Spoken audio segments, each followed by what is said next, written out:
And good evening, Kaiju family. This is Godzilla Train 1090 and the crew of Monster Value stormed back into your station today. And today we're going to be doing a special show thought up by the brilliant mind of Eric from Build Kaiju Unboxing and Review. So after I introduce everybody, I'm going to let Eric take over the show. So, of course, Eric, how are you doing tonight, brother? Oh, not too bad. I don't know about that brilliant mind, but it was just a topic that I was kind of curious about. So we'll go with that. But yeah, overall, I'm good. I'm excited for the show. And of course, we got Mr. Aaron. How are you doing tonight, Aaron? Oh, me. I'm Aaron. Yeah, I'm doing great. Yeah. No, not that Aaron. The other Aaron. Yeah, me, Aaron. I'm doing great. Getting ready to talk about all my favorite self-defense forces in movies, which I can't really name more than Godzilla or just kaiju in general, but you know. All right, I'm going to stop talking. Bring the other Aaron back. No, there's only me now. Mr. Samson West. How you doing tonight, Samson? Doing all right. I'm very ill prepared, but yeah, let's do that. Again, I'll stop talking too. Let's do this. Oh my god. And we, of course, for all of our special guests tonight, we'll start with Mr. Helmy. How you doing tonight, Helmy? I'm doing awesome. Actually, it's in the morning. I'm in Australia, so it's 10 a.m. in the morning. Thanks for having me, Adrian. I've always wanted to chat with you guys, so thank you for having me. Of course, no problem at all. Happy to help you on. And of course, we got Mr. Danny from the Godzilla novelization project. How you doing tonight, Danny? I'm doing fantastic. I'm super excited to have been asked to come on tonight. I'm pumped to hang out with you guys for a while and talk some Toku. Let's do it. Let's do it. And of course, our last special guest, Mr. Alexander. How you doing tonight, Alex? I'm doing all right. How y'all doing? Doing wonderful, sir. Thank you. And of course, we already have Eric telling someone to shut up in the chat. That weird guy from Kaiju Ramen who likes to harass us all the time. Oh, that lunatic. Dear yeah. So you know. Can't stand that guy. He's just the worst. Unbelievable. So far, we got 9 people watching live. We got David Eric Duppo. What's going on, Eric? Hey, David. What's up, man? David. Hey, man. Got a couple of Facebook users. Hopefully, we'll find out who they are in a minute. Of That course, name seems to be used a lot. Yeah, a lot. Popular. Of course, my boy Donald Gully. How you doing tonight, Donald? And the psychopath himself, Michael Hamilton. The lunatic. Who even is he? I'm not sure, actually. I keep hearing his name floating around and never in a good context. It's always bad. Right? So, Yeah. I know. Like we're teasing you, buddy. We're teasing you. We love you, Michael. I mean, a little. We have to say that. Your check is in. My check should be in the mail. By the way, he's been paying me to say nice things. All right, Eric. So this is your show, brother. You take off. You got it. Oh man. Okay. So we're just going to, like Adrian kind of said, this is going to be a show about kind of a tribute to all the men and women of the Japanese Special Forces, that have put their lives on the line, to protect, Japan and the world, from these giant kaiju and all that stuff. So it's just a subject that doesn't get talked about or really a lot of light shined on. So I just kind of was curious to kind of see what people's thoughts were about, this kind of stuff. And I just, thought it'd be a fun show and everything. So just kind of threw it out there and kind of put it together. So I'm excited to hear your guys' thoughts about the different questions that I came up with and everything. And yeah, it'll be fun. But because Helmy is a guest, I'm going to have him start off tonight. Wow. Yeah. But I didn't expect. Before we begin, I just want to say thank you to Helmy and Daniel and Alex for joining us. Appreciate it, guys. But you. yeah, we're just gonna get right into it and start off with our first question. So our first question for the night is: what movie showcased the military the best? All right. I'm gonna. This is probably a cop out answer, right? Like you guys are gonna hate me for this one, probably. Okay. Godzilla against Mecha Godzilla 2002. I mean, the military did come out with a Kiryu, and Kiryu did kick Godzilla's ass. I mean, the more so than any military that I can remember. So, I'm going to have to go with that one. Nice. All right, Samson, we'll just go straight down to you and then just because we got to go across. Oh, jeez. Well, I'm a Showa fan all around, so that's kind of the limited knowledge that I have. I mean, yes, I've seen everything, but it kind of stays in the Showa era. I'm going to go with, honestly, Destroy All Monsters, because there were so many military scenes in that movie. They showcased military. You had the awesome rooftop rockets when the monsters were actually destroying the city in the middle of the movie. Then you had that unique tank scene at night with Anguirus and Godzilla attacking the tanks, and the Moonlight SY-3. Come on, you got to love that thing. And there were so many military scenes in that movie compared to previous Showa movies. Second place would probably go to Invasion of the Astro Monster for me, but I mean, we're just taking number one. So I'm going to say Destroy All Monsters. Okay. I just want to say I agree with David. That was my follow. I guess you could say runners up answer, which was Godzilla versus Mega Godzilla. I cannot pronounce, but yeah. Yeah, I'm kind of like right there with David too. I like that answer, David. That was a good answer. That's a good. I agree. I agree a lot. That's a really good. That's a strong answer. Yeah. I like that you guys brought up 02 and 2000 because that's something I wanted to discuss in a later question. But for this question, I totally forgot because I don't think. I mean, anyone who watched the last show or the last two shows, I forget which one it was. Anyone who watched those about our Showa thing knows I don't really think about Destroy All Monsters all that often, but the military scenes are ones I didn't even consider. I was hyper focused on Heisei mostly. Okay. So my answer is 95. I mean, it's technically the same self-defense force throughout the whole Heisei era. I mean, disregarding time travel shenanigans, but I just really, it's confusing. Anyway, I just really like how the self-defense force in 95 just they show them with a sort of confidence and synergy that you just don't really get in a lot of Godzilla films. The way the Super X3 was handled really well.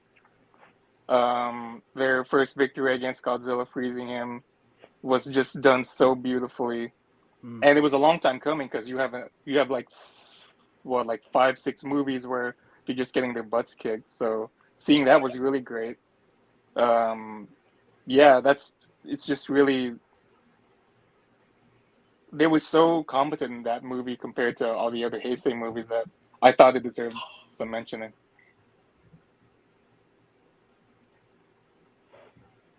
Yes. Mysterians. Yes, I completely forgot about that one. Oh my gosh. Yeah, the Mysterians made an answer later on the list of questions for sure. That's going to pop up again. Yeah. They're going to crucify me for this. I've never seen that movie. Oh my god. Highly recommended. I second that. I'm glad you said it either. first. I still need to watch it too. God, you guys, come on. I know. I'll leave. It's so good. It's so No, Wow. it is highly, highly, highly recommended. That movie is chef's kiss. Agree. So good, so good. Is it my turn? Yep, your turn. Am I just sitting here blabbing and not answering the question? Whose turn is it? I'm actually going to go with, I fluctuated between a couple of different ones, but the one I ultimately landed on, I'm going to agree with Helmy. X Mechagodzilla / Against Mechagodzilla. I think that movie was all about the military. It zeroed in and focused on it. The main characters were all in the military. Or very closely associated with the military, and it was obviously they kind of used a fictionalized branch. I mean, it's the JXSDF, which obviously isn't a real thing, but it definitely showcased the real military prowess of Japan within the. I mean, they used real JSDF personnel. They used a lot of real stuff for those films within a fictional context, and it's one of the only movies because it's very easy in these films to paint the military as either throwaway, incompetent, or both. It is incredibly easy to have a film like we'll take one of the 70s films, for example, where in like Megalon, most of the military stuff was stock footage anyway. It was in there because as much as I love Megalon, that's a very Mad Libs Godzilla film. There has to be a scene where you fill it in with the monster that has to get blocked by the military. I say that not as a slight to Megalon by any stretch, but it is definitely a thing. But the Millennium era in general tended to be pretty good with that. But I think Mechagodzilla 02 gets the win for me because not only were they depicted as brave and competent, but they kicked butt. They kicked butt in the movie. They didn't kill Godzilla. But they got rid of him and they wounded him, and that wound becomes important in the next film. So what they did in that film, yes, Rodan. Yes, yes. That was actually in contention for me too, because the military straight up wins and murders the monsters in that film. Right? Yeah, right. Their victory is 100% complete in that film. They have a plan, and it works. And that's it. They're toast. Literally, they're toasted. Yep. But at the end, I picked Mechagodzilla 02. Yeah. Can I just add on to that? I agree in a sense that was the first movie I ever cared about anyone in the military. Like, you felt that, especially in the beginning when, she was in the tank and all that. I felt all of those scenes more so than any other Godzilla movie that had military in it. So, yeah.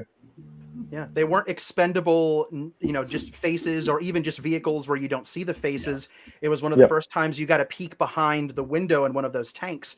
And you felt every moment of that, the tragedy of the character who gets killed, her horror as she realizes she messed up, and B, there's nothing she can do. I've said enough, but that movie is, it handles the military, I think, exceptionally well. Nice. Man, you guys are making me want to change my answer. No, don't. I really like your answer because Destroya was in contention for me too, and some stuff from that movie will pop up later as we just talk. But you had a great answer, man. Don't change it. All right, no peer pressure. I'm sticking with it. All right, Alex, what do you got? All right. After hearing the intros, I feel a little more comfortable. I was a little nervous because I'm like, I've seen the whole franchise as a whole like twice. I've seen some of the movies more than twice, but I was thinking, I've never really paid attention to the military, so I'm kind of coming up with stuff off top. And I definitely agree and like the answers I've heard. I was going to mention 54 for one reason, but then I saw Michael make a comment suggesting that. Don't listen to Michael at all. Just ignore him. Maybe I'll scrap that idea. I know I got pick one. I guess I had two in mind. If you want to count 98 Zilla, obviously he dies or it dies, but I more so would lean with I guess Mechagodzilla 2, since he is constructed by the military, and if it wasn't for the help of Rodan, then we might not even see G after that. Very true, man. That's a good point. I was going to mention something like that later on down the line. Yeah. Yep, exactly. That's definitely they would have. They would have won. They would have. Yeah. Yep. He was pretty much dead. He was pretty much dead. Yeah. Dang bird.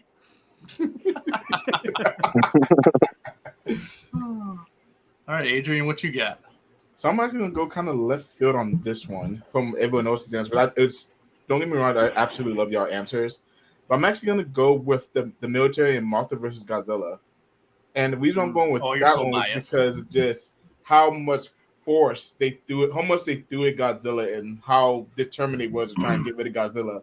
Did they fail miserably? Yeah.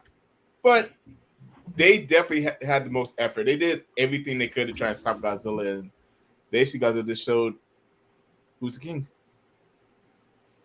And I just add on to that, like they had some of the, I think, most epic military scenes, I think, throughout because of the franchise with like the battleships with their new rockets, with them shooting them on the beach and everything. I always go back to that, or even the electrical towers that they had. I always thought those were really fun scenes. So.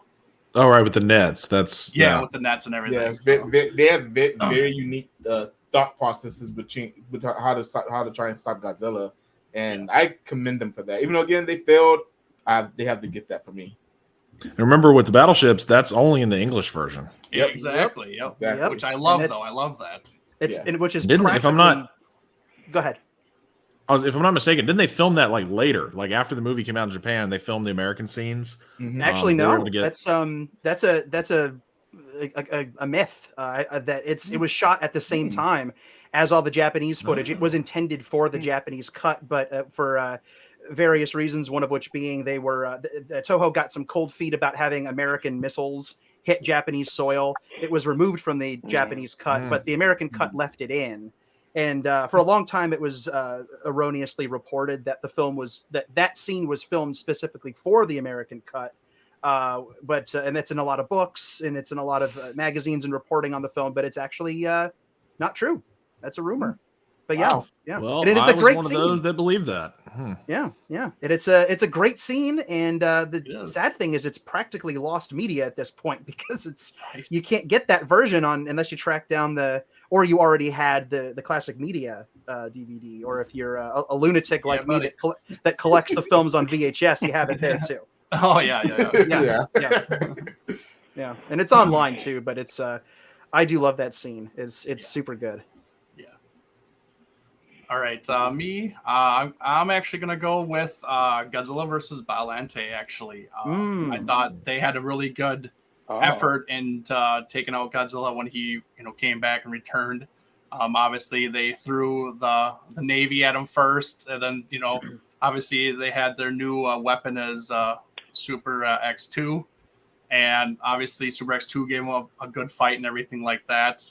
And then just even before he fought Biollante, they had the Maser planes and stuff like that, and all the Maser tanks and all that tanks. And then they had a microwave oven field and stuff like that, and he was stepping on and everything. Right. Like they were throwing a lot of stuff, a lot of different stuff at him too. So I thought they kind of gave it a pretty decent effort into that. So plus they had the bioweapon where they actually shot it into his body, which was actually kind of killing him from the inside.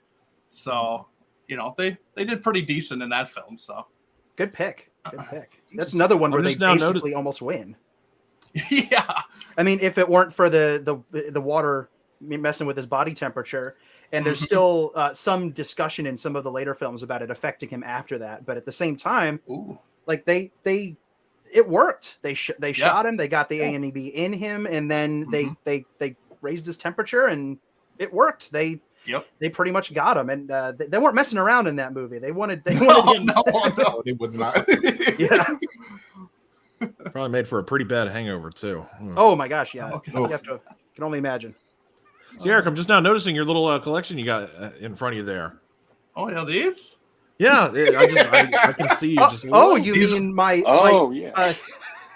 my appropriately themed foreground? Yeah, exactly.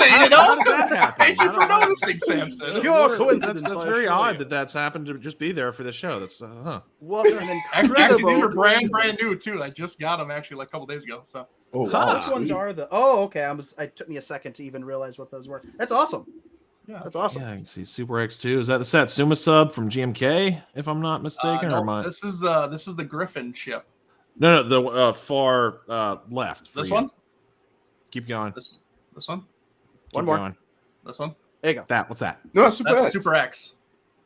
Oh, see, it's faced at me in a weird. It looked like the Satsuma sub from GMK. No, that's Super X. It's all about the profile on Super X. The side profile. I'll turn them sideways. There you go. Now. No more confusion. Yeah. I should turn this one forward then. There you go. All right, on to question number 2. You ready, Helmy? Go for it. All right. Which defense force did the best job at defending Japan against Godzilla or Kaiju? All right. It is the. I'm referring to my cheat notes, by the way. Nope, that's fine. That's fine. JXSDF. From O2. Oh, okay. Like the Kuryu unit and stuff like that? Yeah, hell yeah. Gotcha. Yeah. Nice. Samson? I'm going to agree. We've been talking about it so much, and it was probably the only one that devastated Godzilla as much as they did, especially with the final fight scene, leaving him the humongous scar on his chest for the next movie. I mean, they held him back for a while, and I feel like Godzilla would have been defeated if Kiryu didn't go insane halfway through. Like he was about to fire the absolute zero, and then he went nuts. He went nuts. Yep. So he probably the movie would have ended right then and there. Kiryu is a formidable foe for sure. True. Absolutely. I'm gonna have to stick with 95. Although O2, just because of the way you guys are talking about it, it just keeps rising for me.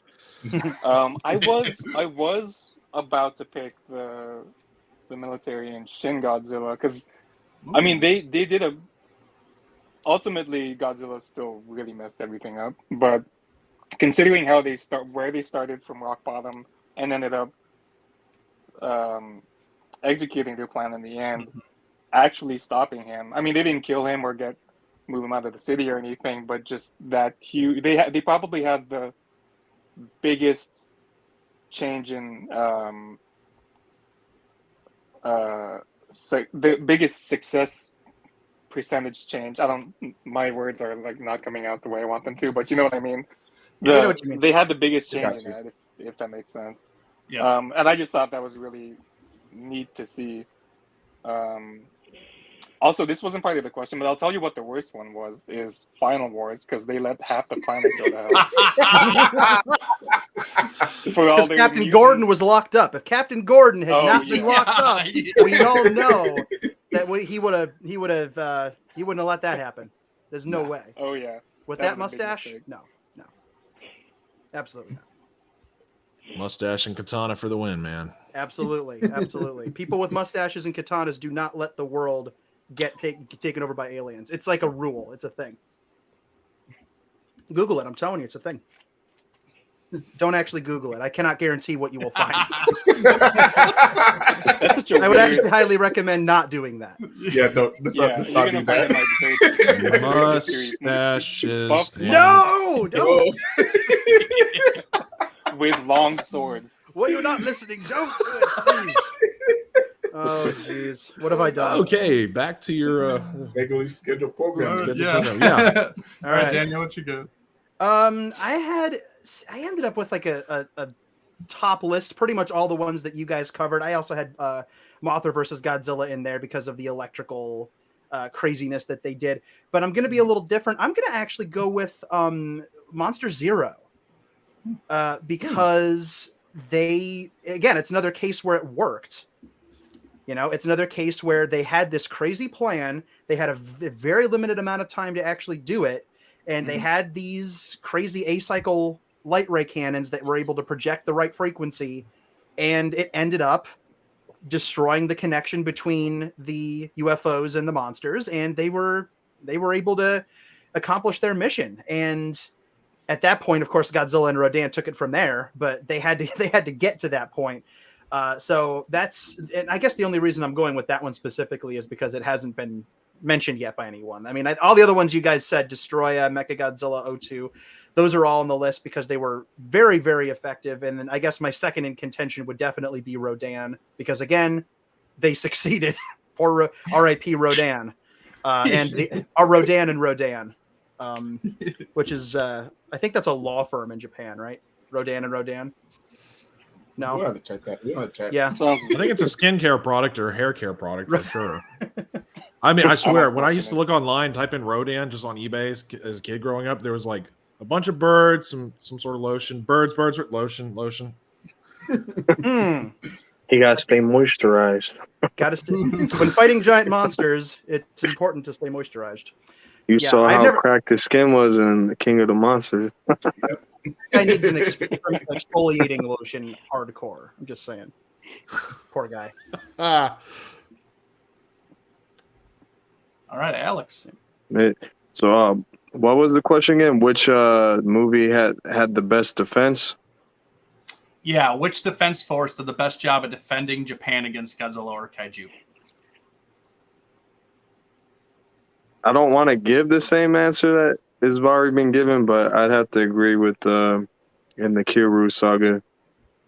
I mean, like point that was already mentioned earlier, before Kyoru had an old memory of his former self, and he goes haywire. They pretty much could have obliterated G, and he ends up like retreating back into the ocean before the sequel. That's more of like a Mothra sequel. Yeah. he retreated twice. He retreated when Kiryu went nuts. Godzilla just kind of ran away. He's like, Yeah, just I'm over walked this. away, yeah. And then, Is that in the the end- time? I got places to be. oh dang, would you? Yeah. Yeah. My program is on. And off he goes. And a Wheel barbarian. of Fortune. And they had a barbarian. That's right. All right, Adrian, what you get? I'm gonna say G-Force as a whole for the whole Heisei era, because more often than not, whenever they got involved, they at least ran Godzilla off in a sense. Godzilla vs. Biollante, he almost died. Like I said, if it wasn't for the temperature of the water, he would have died by a disease, basically. Mega Godzilla 2, do we believe we need to talk about that? We know what happened. The bird saved Godzilla. Let's be honest. And Godzilla versus Destroyer, they basically not really they defeated Godzilla, but they saved the world from the meltdown by being able to freeze Godzilla at the end of the day. And who knows, maybe even that first time Super X3 fought Godzilla, he might have exploded around then, even because his temperature was getting high pretty much then. And then they finally was able to freeze him, and they saved the world from the meltdown. So I'm gonna have to say G-Force. Yeah, I'm actually going to ditto that comment and actually go with G-Force as a whole. Actually, I actually liked that, I guess, corporation or organization for the military for the Japan forces. I thought they did a pretty decent job throughout the Heisei era. I already explained Godzilla versus Biollante, but yeah, I mean, Mechagodzilla 2 almost kills Godzilla completely, and then they brought Garuda. They actually had another ship that kind of combined with Mechagodzilla, so that kind of helped. Then they built another one and made Mogera. So that was another one that they kind of did, that they were, trying to defend their homeland from all these kaiju and stuff. I mean, in Space Godzilla, they didn't do a very good job with that because, I mean, Mogera kind of got his butt whooped pretty good, but Yeah, that's here or there. But yeah, and then they prevented the meltdown and all that stuff for the most part. And Godzilla vs. Destroyer, if it was honestly, if it wasn't for little Junior absorbing all the radiation, who knows honestly what would have happened. But yeah, overall in a whole organization, I'd go with G-Force. So. I don't know. Michael has a pretty good answer. I can't with Michael. What is that? Yeah. If we're gonna count Zilla, then sure, the NYPD. He caused they more almost took him destruction down. than that thing That's did. what I was saying. Thanks, Mayor Eberts. Mayor. Oh, we lost Ebert. somebody. Uh-oh. All right. Well, hopefully he pops back in here. Uh-oh. Sure he will. We will go on to question number 3 is, who is your favorite general or person in charge? And Helmy, you can start. Mine is very it's gonna be. I'm pretty sure it's gonna be pretty different from everyone else because I got 2, right? One of it is the Prime Minister of Japan in Shin Godzilla, and not because he was a competent leader, right? He's not, right? Oh. He's slow to act and all that stuff. But what I did like about him was the fact that he was willing to go down with the ship. So I thought that was pretty admirable. So, but I don't think he was competent. But someone who I thought was really competent and was like, he dealt everything really well, even though there was so much pressure and all that, was his aide. I think let me see, what's his name? Hideki Akasaka.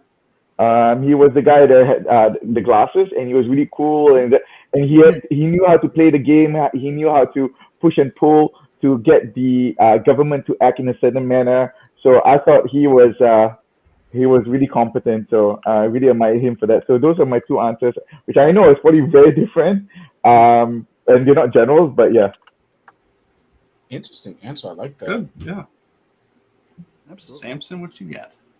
I'm trying to look Mr. up what his Wells. name is because I totally blanked on what his name. But the general from GMK, there's a lot of, because he's a main character and he's reoccurring a lot throughout the film, and you get a lot of good feels with him being like a really, really good father, and and as Helmy said, he totally reminded me. That's what he almost sacrificed himself at the end. Like he drove that sub right at Godzilla's face underwater, and just.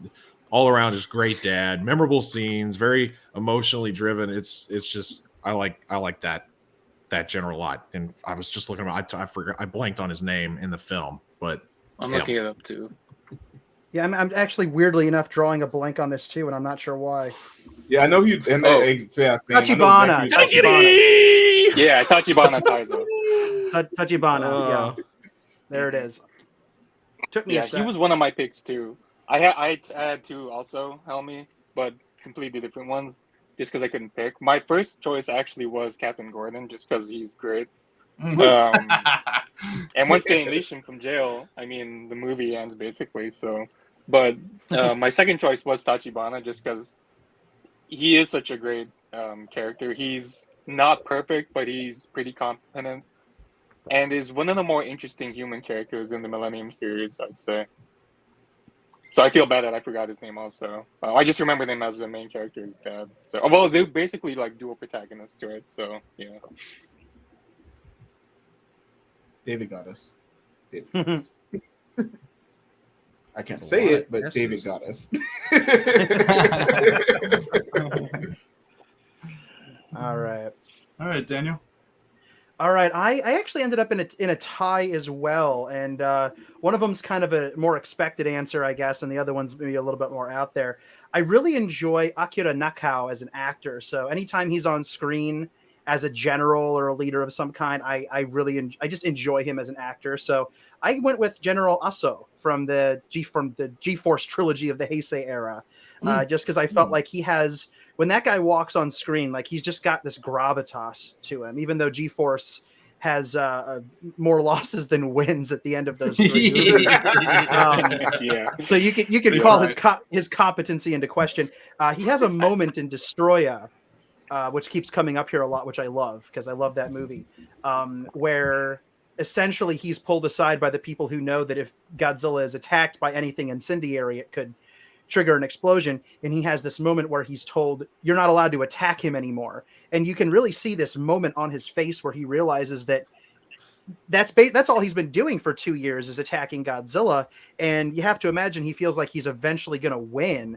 There's a moment where you can really see the realization sink in that he's not allowed to do his job. I can't do my job anymore. What do you mean I can't do my job? My job is to protect Japan, even if I can't kill him, because those movies are not about, like the latter ones after Mechagodzilla 2, aren't really about killing Godzilla when they attack him. They hope Mogera will kill him, but Mogera never gets to fight him. All of the, like the JSDF moments in that, or the G-Force moments in Space Godzilla specifically, are more about just getting rid of him, just moving him. But and that counts. But yeah, exactly. When he's just great. And he's also great as Igarashi in the Mechagodzilla duology. And then my other tie pick is Lieutenant Gondo from Biollante. He's not a general, but he is somebody in charge. Yeah. And I just can't get enough of that guy. He cracks me up. He's so dry. He's so sarcastic. I just love the way he just almost nonchalantly, like he knows he has a job to do and he's doing it. Yeah. But he's just like, you know, he boops Godzilla on the nose like he's like the little toy that he's talking to in his office. Which is inexplicably a 1962 Godzilla, even though that movie's not in continuity. Whatever, it doesn't matter. But he's so charming. I find him to be like very, very charming, and they build him up to the point where when he does make his sacrifice play, he shoots Godzilla right into the mouth, and he depending on which version you watch, he has a different one-liner. And then that's it. He's gone. And I picked him for all of the reasons I just mentioned, but also because his death ends up being one of the main motivators for two characters a couple of movies later. So it ends up having repercussions. A lot of the plot of Space Godzilla on a human level happens because of his death. And so he's a significant character as well. And all that kind of comes into play later as we watch Yuki go through his emotional journey in that film.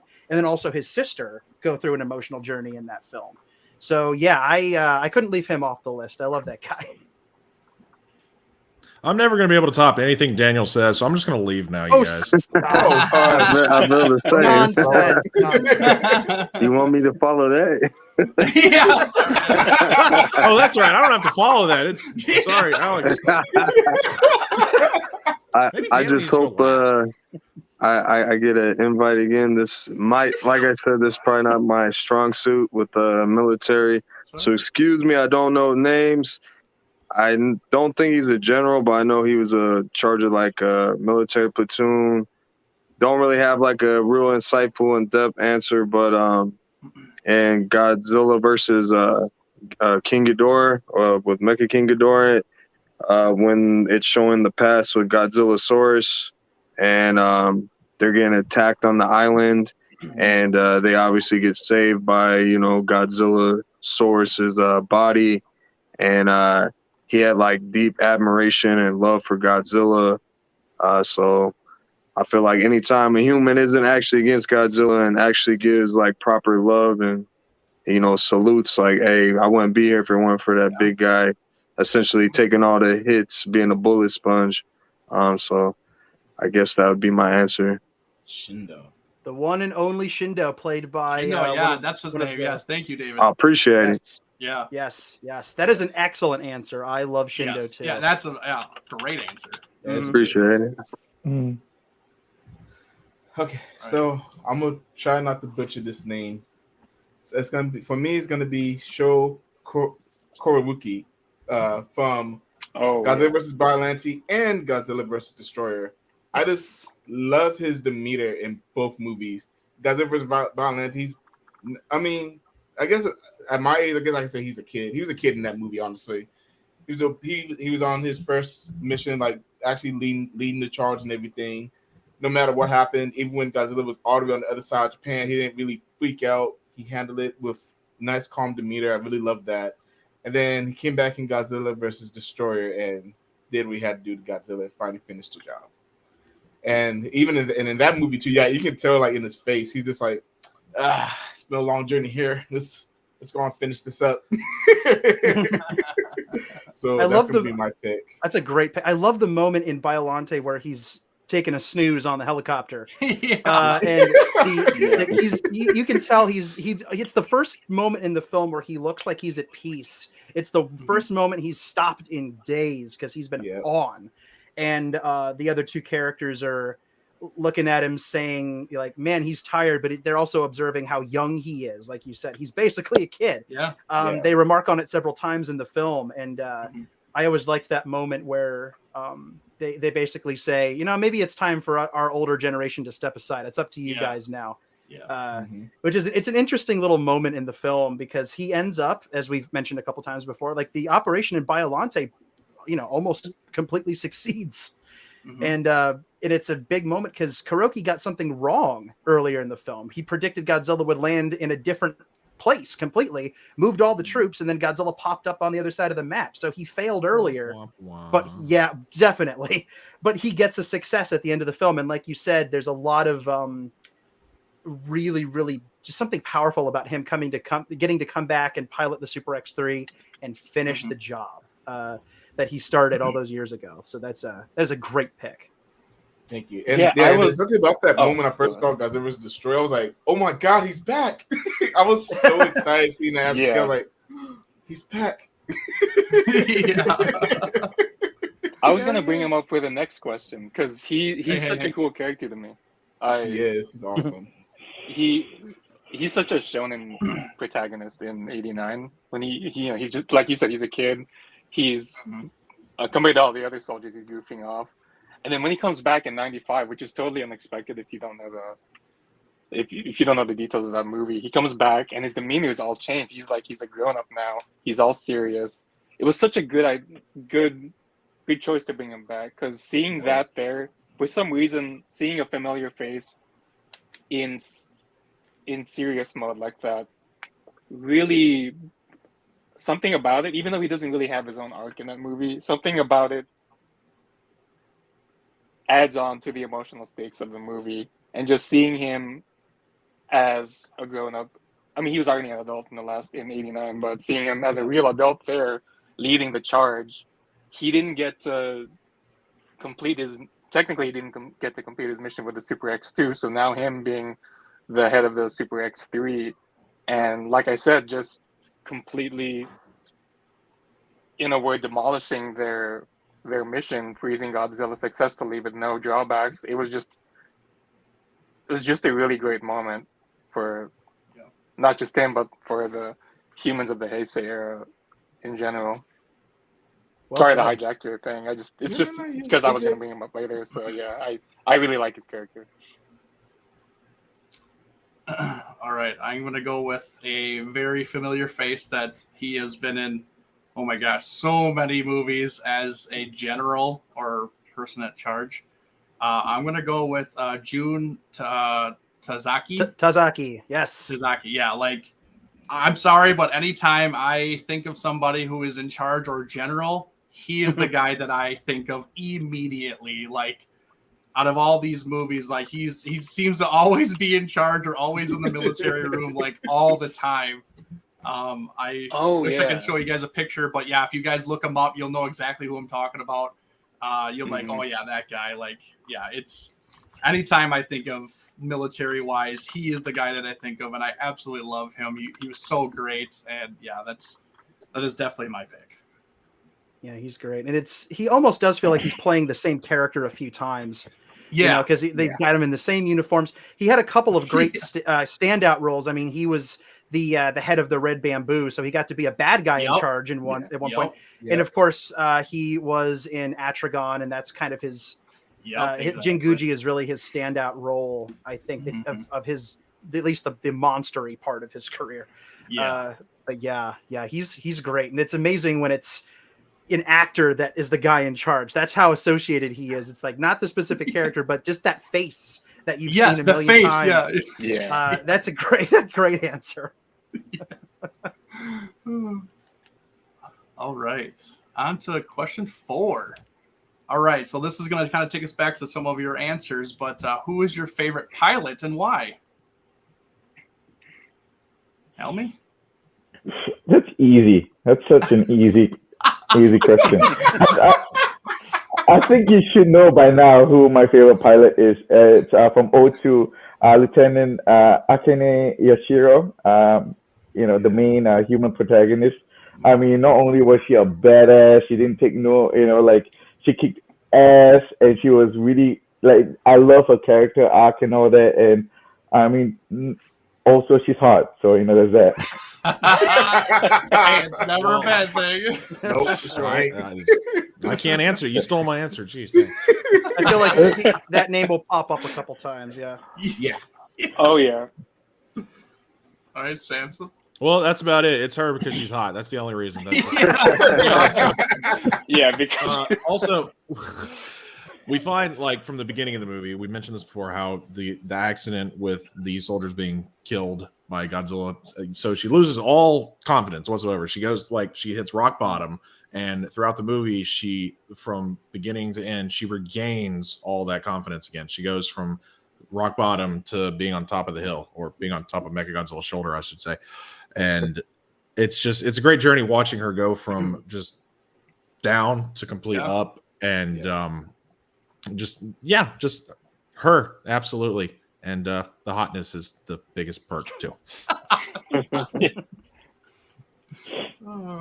Aaron.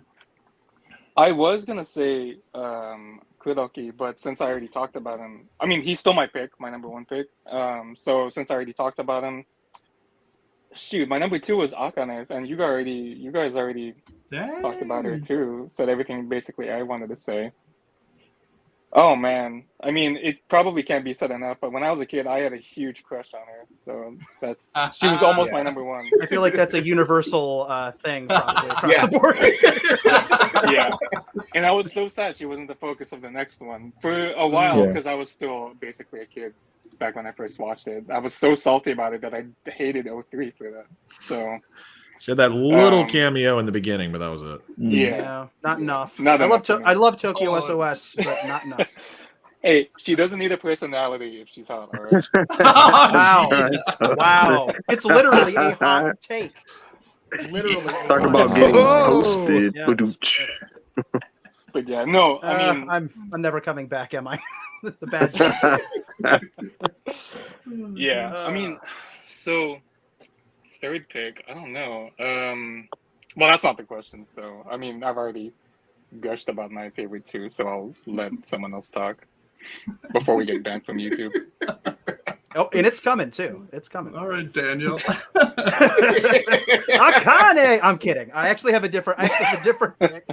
I'm going a little goofy on this one, and I am dipping into nostalgia as well. I'm going with everybody's favorite Pteranodon obsessed lunatic, Kazuma Aoki from Mechagodzilla 2. Okay. Just because I find so I grew up with that movie. I watched it on repeat, and as a kid, when you see a person who's like, like this guy likes dinosaurs, that's kind of cool. I mean, when you're a little kid, it's like there's kind of this feeling that dinosaurs are a kid thing, which is nonsense. It is. It's complete nonsense. But it was so cool as a kid to see this guy standing in front of this really teed off general, and the guy's like, "What the heck's a pteranodon? They're small flying dinosaurs." And my brain is going, "Actually, they're not dinosaurs. They're technically pterosaurs." I was an interesting 6-year-old. I mean, I would say any 6-year-old could answer that, though. Like, come on, any 6-year-old could pronounce all those crazy names. But okay, again, this is another character I picked. A, nostalgia, but B, I also find him very endearing. I mean, the guy is so committed to his hunk of junk Garuda, right? I mean, he built it. It's his baby. He believes in it. And even though everybody else thinks it's garbage, that didn't even, as far as we know, get a test run. They built it. They spent all the money on it. And it's just sitting there gathering dust because they got this new shiny robot, and he believes in it. He eats his lunch in it. I mean, he hangs out inside of this thing. He loves it. And ultimately he gets humiliated and tortured, and he gets put on parking lot duty. I mean, but at the end of the day, he is able to say, okay, here's the Garuda, and here's what I know it can do. And it ends up being useful. I thought Pteranodons were... Michael, get out of here. Seriously. Don't you have a Kickstarter to finish off?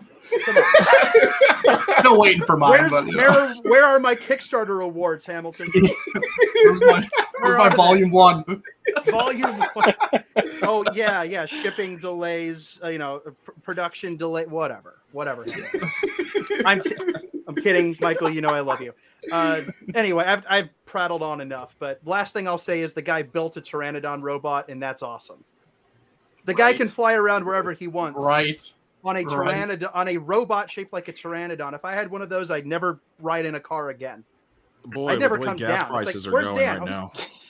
Yeah, I was going to say, assuming that I could get good mileage on the Pteranodon robot, I'd take just about any alternative right now to, $70 to fill up my flipping tank. I'm really hoping that me saying that is going to date this episode horribly in a while, because the prices will go back down, and we'll all be rewatching it in a year going, remember that? That was horrible. But, that's remember that's the my plea to 20s? the universe. Yeah, that's right.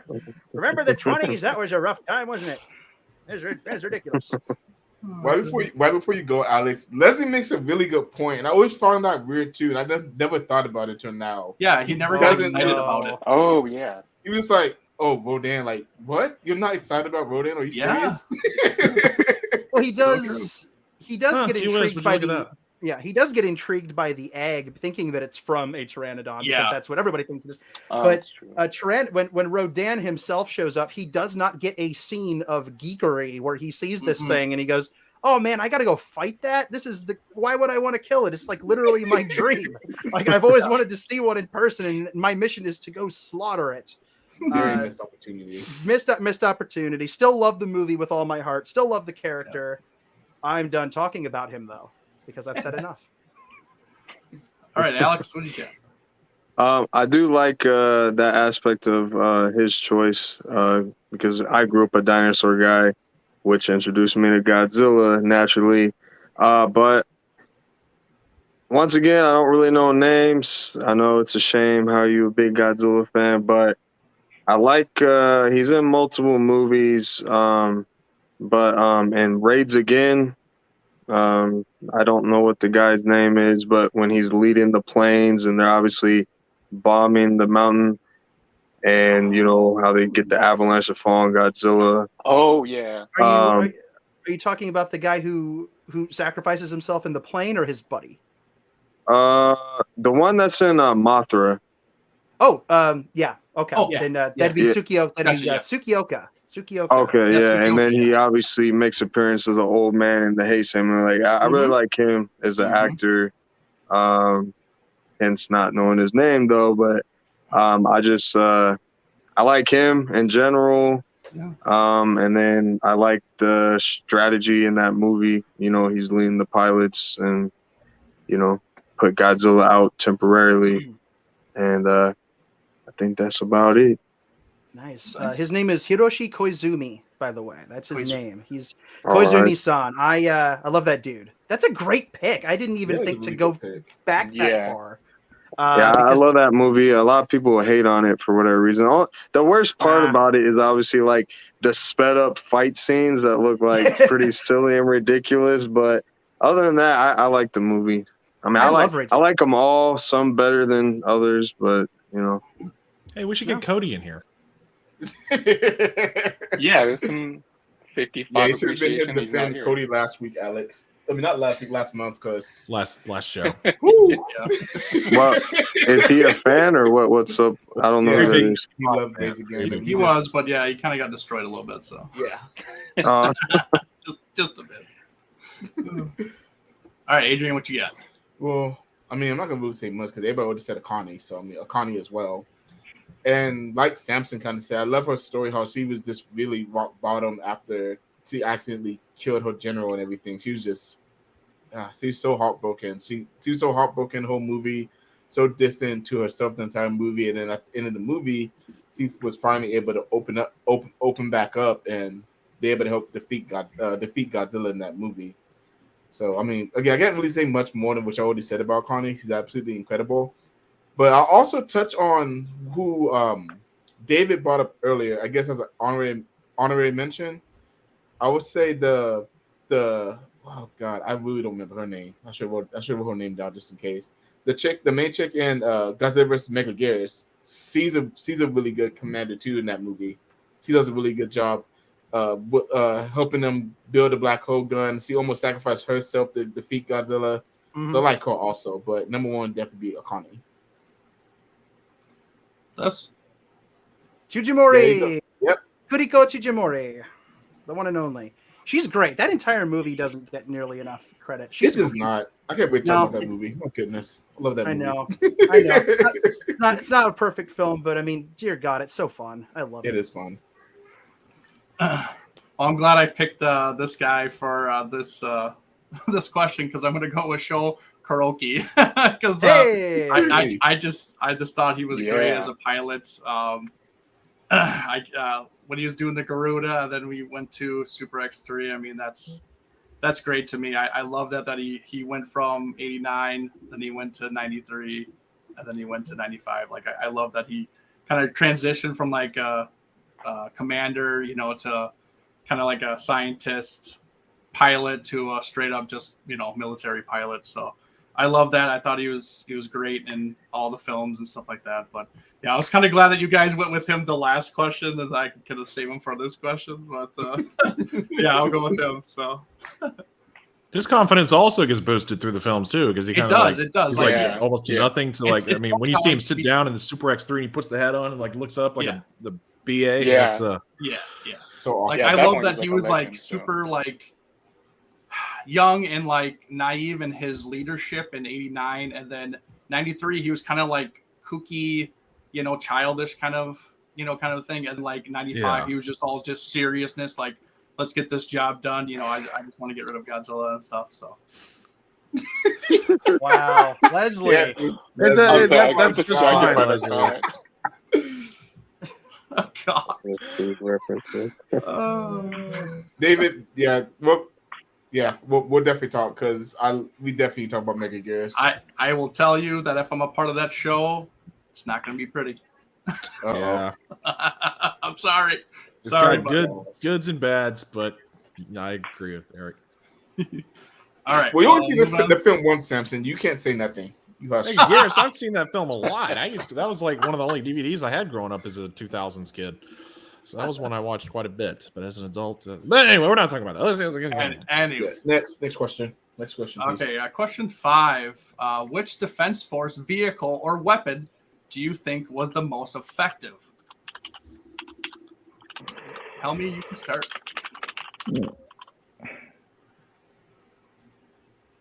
Wasn't this sounds like can you repeat the question again? Yeah. Let's see. Which Defense Force vehicle or weapon do you think was the most effective?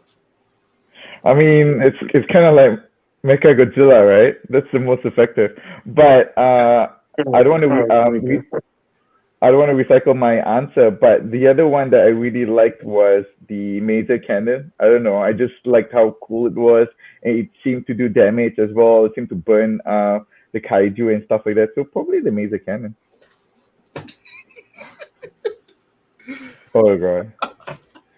I can't with Leslie. Oh my god, he is on one tonight. Oh boy, hang on.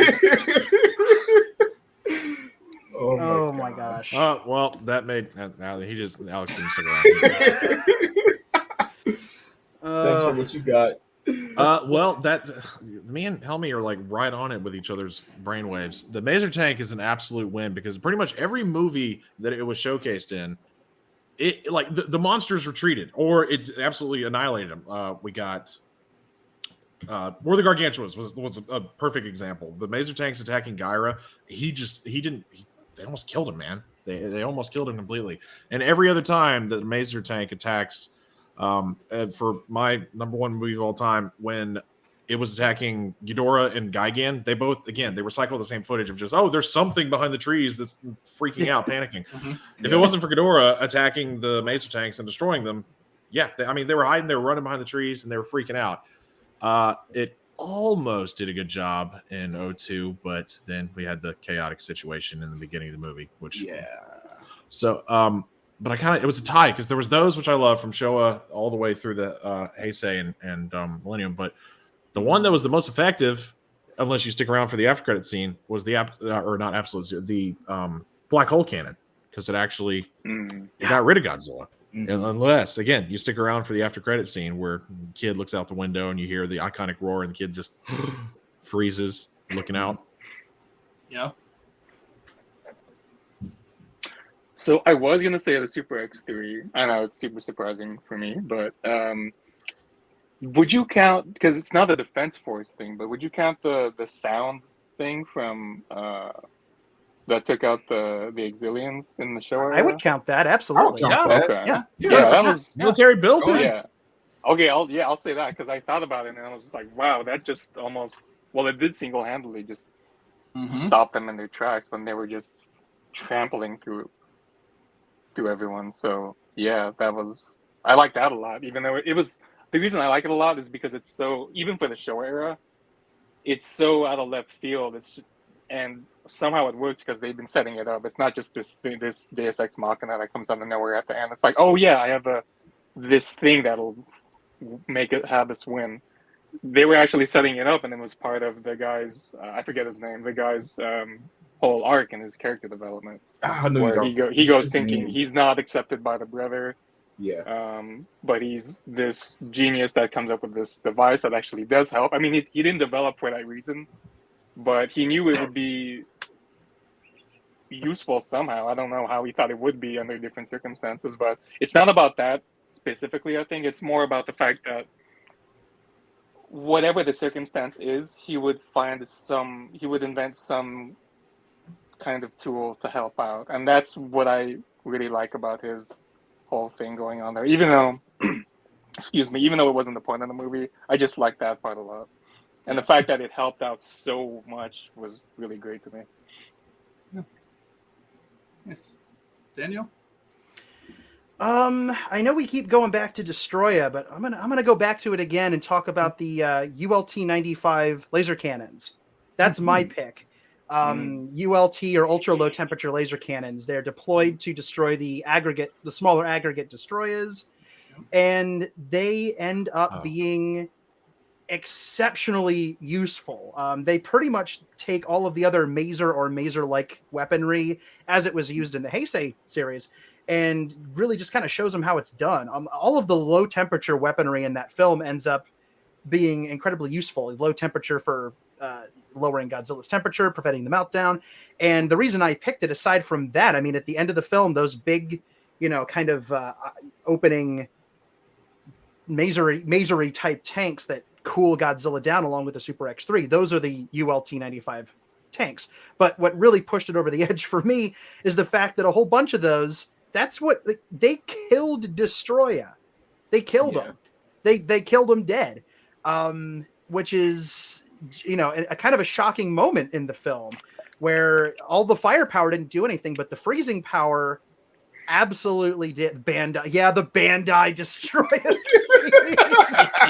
Oh gosh, where is he? He's back. He's behind me somewhere on my shelf. I'm not going to grab him. Yeah, the Bandais. That's the which is they for anybody out there who's listening who might not know that story, that scene where they're shooting the freezing lasers, the smaller aggregate destroyers in the background of a couple of shots were taken out of Bandai molds. They were not toys proper, but they were malleable props that were cast from the same mold. So it's basically like having a Bandai toy in the movie. Really funny. But awesome. I mean, that moment at the end of the film when those lasers lock onto Destroya and take him out, it's like, oh my gosh, the good job, military. But at the same time, it's such a really it's a victory, but at the same time, it's a crushing moment, because Godzilla has been robbed of the ability to exact revenge for his son's death, which is why I know a lot of people have a problem with the military taking Destroya out in the film instead of Godzilla. I don't personally. I know. I don't personally, because I feel like it adds to the tragedy of Godzilla's final moments to know that he couldn't even be allowed to have revenge. So he dies heartbroken.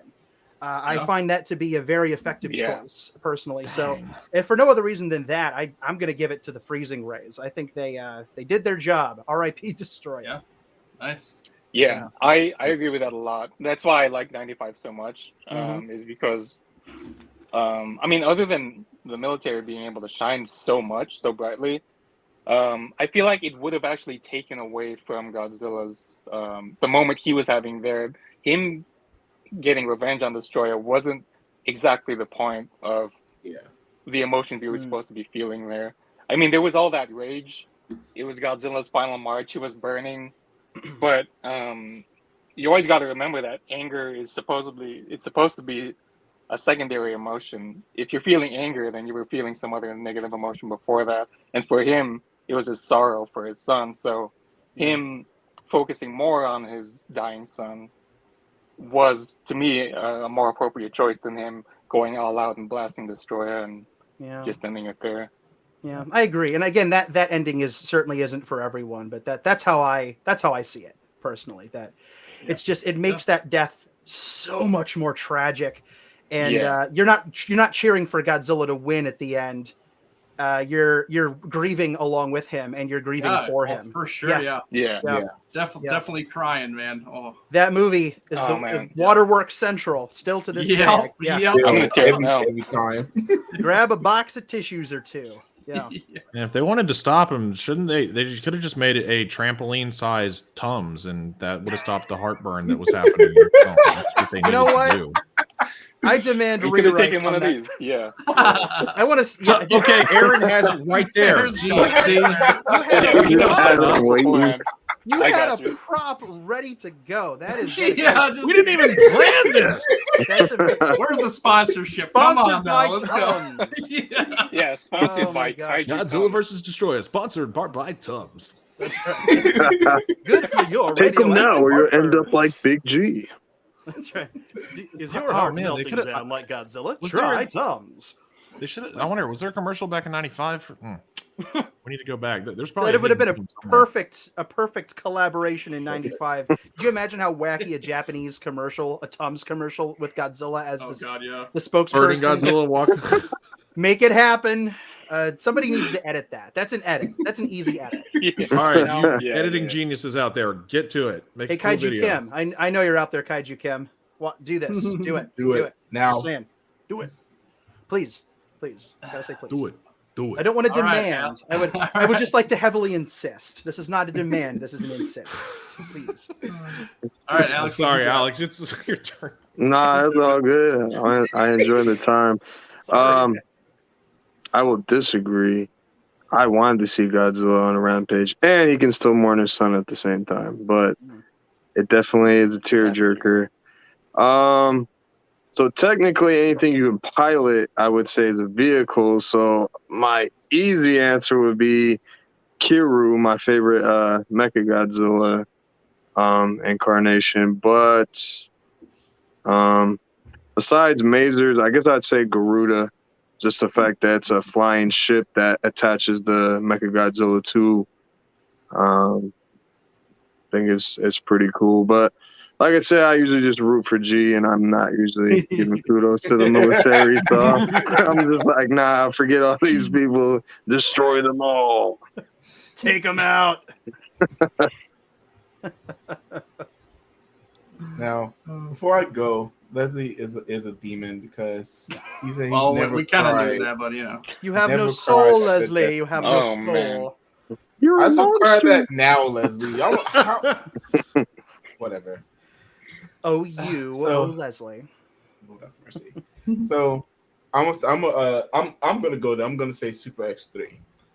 Mm. And even though Super X3 did play a big part of my heartbreak in that movie, and why I can only watch that movie maybe once a year if I'm lucky, they did what they were supposed to do. They froze Godzilla before he overheated in the first battle. They helped kill Destroyer, and they unfortunately landed the final blows on Godzilla to stop his meltdown before he sadly melted down.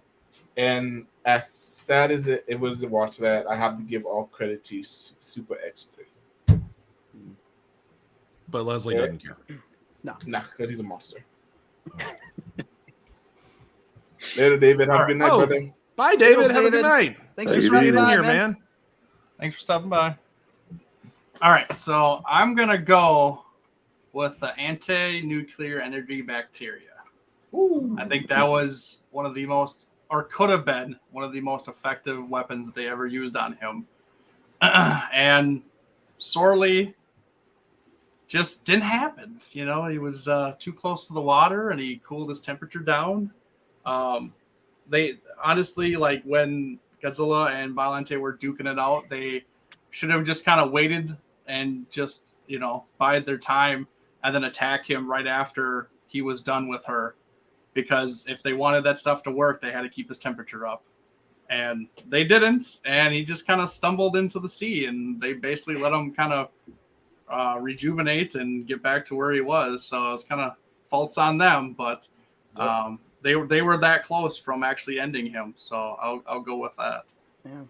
And if there had been a couple of different, like you said, a couple of different factors of that, that battle different, probably would have taken him out. And Yeah. it would have lent itself well to a second try if they had, Yeah. like, what if they Yeah. lured him so far away from water that Yeah. they were able to do it? But unfortunately, of course, Shiragami takes the secret of the bacteria with him to his grave. So you can't really do it again. He knew how to do it, and now he's gone. Serizawa like. He takes the secret of something that could have worked to his grave. Yep. Yeah. A lot of that goes on in the Godzilla universe. Yeah. This really worked, but the Cool, now I gotta kill myself. What are you doing? Yeah. All right. On to question 6. What are your top 5 favorite vehicles? Okay. First one's obviously a Maser Cannon, right? I just love it. I think that was first one in War of the Gargantuars. That was the first time it was shown. I thought it was really cool the way it moved up, and I thought it was amazing miniature work. I was damn impressed by the Maser Cannon. And then obviously, you have your standard tanks, the M1 Abrams, and then the Gotengo. Come on, that was such a cool submarine. Yeah. The Len Mogera, and finally, I have two more. Okay, first one is this is going to be something completely left field. The Vulture mech from the anime, the second anime, that movie. Yeah, I got you. Okay. I know everyone hates that movie, but I thought it was so. Basically a miniature Gundam. Yeah.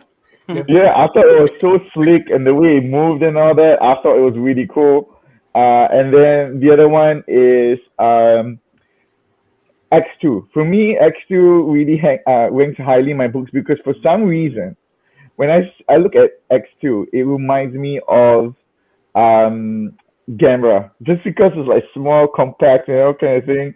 And whenever I watch the scene of him fighting Godzilla, and just circling Godzilla and stuff like that, I imagine that being Gamera trying to do the same thing as well, shooting its blast with Godzilla. So I don't know. I just love the X2. I get the X3 is probably superior, but I'm gonna X2 fanboy all the way.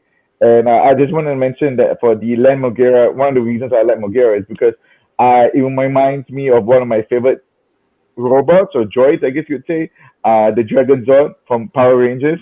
For some reason, it just reminds me of that. Maybe it's because of the drills and stuff like that. But yeah, so those are my 5. Nice. Samson. Again, me and him, man, same Maser Tank all the way, just like my last answer, because that was a unique prop in the way that it could move around and stuff. That was really cool. And a more classic answer is just that classic jet that was used throughout almost the entire Showa era. And you had the kid throw the model version of it at the bad guy's face in Megalon. And then again, Super X2, like he said, because that's just.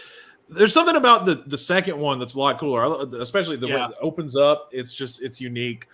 And I know it's not really technically a vehicle, but it is a weapon.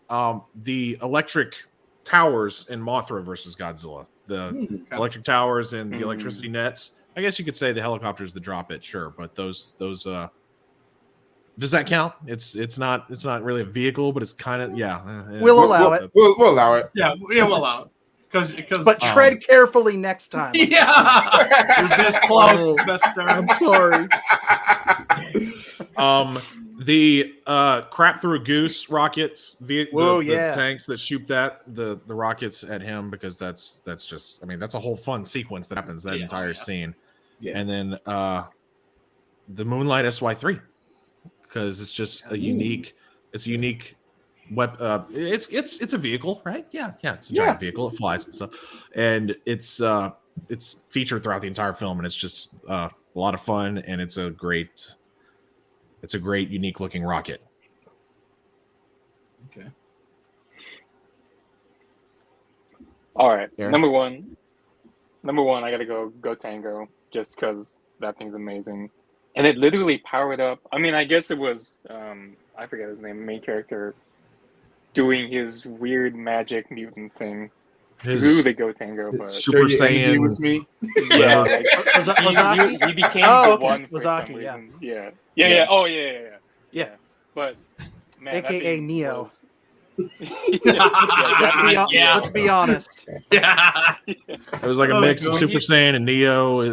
Oh, dude, the first time I saw that movie, I was a kid, and sorry for the tangent, but I just had to say it because we brought it up. I was a huge fan of The Matrix, so when I watched that movie and the main guy does this, he stops all the lasers. Yeah.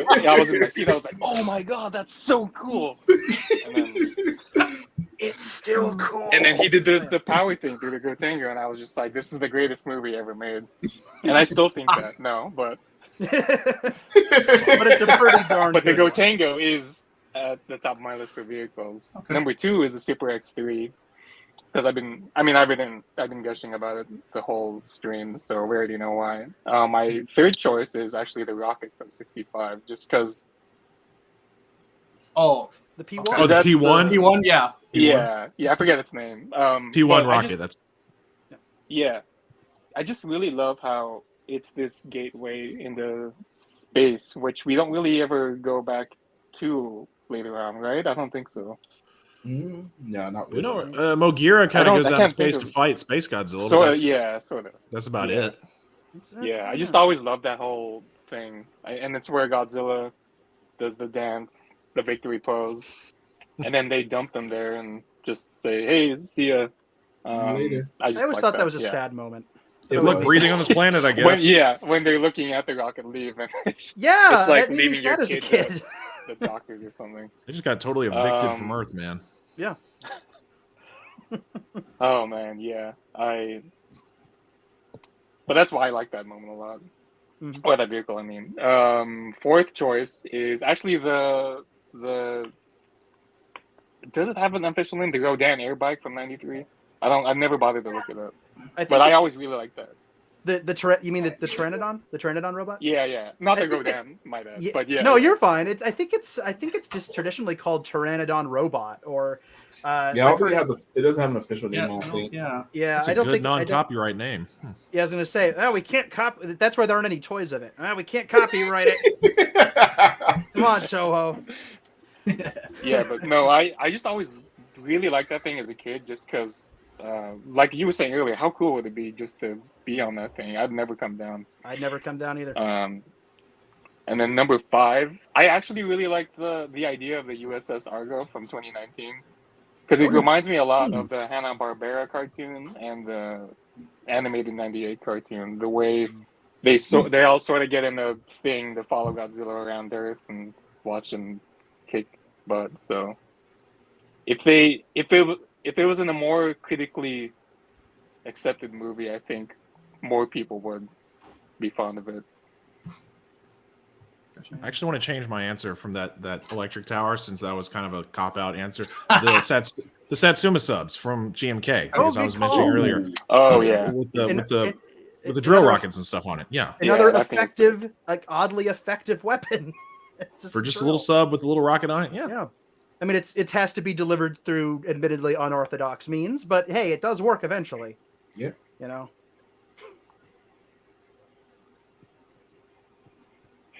Me? Cool. Oh yeah, All right. I'm done. That was my number 5. No, you're fine. I just didn't want to talk over you if you had anything else to say. No, you're good. In no particular order, I got to get the expected ones out of the way. Got to go classic Gotengo. Atragon. I mean, I love the 2004 one as well. So I guess you could say it technically both. But if it's got the name Gotengo on it, I'm into it. Drill ship that flies, goes underwater, freezes things. I mean, it's a no-brainer. It's just darn cool. Let's see here. I am, and I'm probably going to take heat for this, a big fan of the Heisei Mogera as a vehicle. I don't tend to classify it that much as a kaiju. Like, I mean, Mechagodzilla gets lumped in with kaiju. That's fair. But Mogera is just a big tank. There it is. What a great vehicle. What a great toy. Yes. It's a great model. yeah. The front. I don't know how much this thing costs now. I got it when it first came out. So. It's more than it should be now. Yeah. It's a lot now. It's actually I don't have one. Stand and everything. Yeah, I actually don't. I don't have one. I have a few Atragons, classic ones. I have the Rebel Tech one somewhere. I say that like I don't know where it is. It's literally right over there. But where'd it go? But let's see. Yeah, that's on my list. You can't go wrong with Gotengo. You can't go wrong with. Again, I was gonna pick Mazer, but I thought I'd shake it up a little bit and choose the Markalite from Mysterians, the okay. precursor. Yeah. To that. Just an outstanding It's like there's a lot of evolution there, a very clear evolution between the Markalite, and then after that would probably be the atomic heat ray from Mothra, and then it gets distilled down further and further, like the technology is shrinking and becoming more transportable, and then you get the Mazers. But there's something about those big dishes in Mysterians that's just classic to me. I just love the Markalites. I love that they're like on little tanks, like the feet were. Like, I don't know, like the bottoms had like the tank wheels on it, and it could just like slowly move. It was great. I love it. It reminded me. What now? Well, you'll have to forgive me. I'm not. Some of us have with seen Mysterians. it, so No, you're fine, man. I like I said, I highly recommend that film, and if nothing else, get on Google and look up pictures of the Markalite cannons. It's they're cool. They're really neat. Cool. They're basically just like giant Mazer tank dishes on top of 4 normal-sized tanks, like army tanks. I know what that is. Yes. Yeah. Gosh. They what they really remind me of is the crawlers that were used to transport Saturn V rockets to launch in the 1960s during the Apollo program. They just moved incredibly slowly on these giant tank treads. And that's what the Markalites kind of remind me of. But I mentioned Mogera. I don't know. I just really dig that design. He's not particularly effective, but that's mostly, I think, because he's up against an enemy he wasn't designed to fight. Yes. And I think he holds his own. That's fair, yeah. I think he holds his own fairly well, and I really dig the design and the separation and the kind of Sentai / Transformers super robot angle with it. I just really like that. And oh my gosh. I really like that's 3 so far. Next I'm going to say the Griffin from Megaguirus.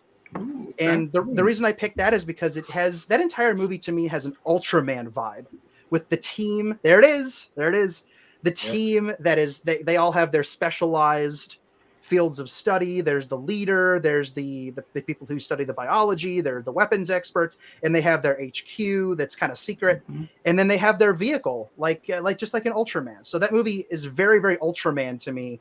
And I like the Griffin a lot. It's cool. And then I'm gonna go in another kind of odd route. I'm gonna depart from Godzilla a bit and go to Battle in Outer Space, and I'm gonna pick and it's hard to narrow it down. I'm actually going to pick 2 vehicles from that. I'm going to pick the Speeps, which are the classic cylindrical rockets from that film, kind of along the same lines as the P-1 in Monster Zero. And also, for anybody who's seen that film, I love the all-terrain moon vehicles that look like caterpillars that crawl across the ground. They're not technically military vehicles, but it is a military kind of associated mission because they're going there to fight the aliens, and they do have ray guns on them, so I'm counting it. But all the vehicles in Battle in Outer Space are tied for me. They're just beautiful. I have not seen it actually. I haven't either. I need to watch it. Yeah. I highly. I've taken it. I will sing the praises of Battle in Outer Space until I am blue in the face. It's not a particularly character-driven film, but the effects are next level. The music is one of Akira Ifukube's best scores of his career, and that's saying something. If you like a good old-fashioned outer space alien invasion movie, and you like it with the tokusatsu Japanese Ishiro Honda flair, then you cannot go wrong with Battle in Outer Space. And the good news is it's very findable. It's on DVD and Blu-ray in a couple places in the United States. It's got to be streaming somewhere. I don't know. It's out there. Highly recommended. It's awesome.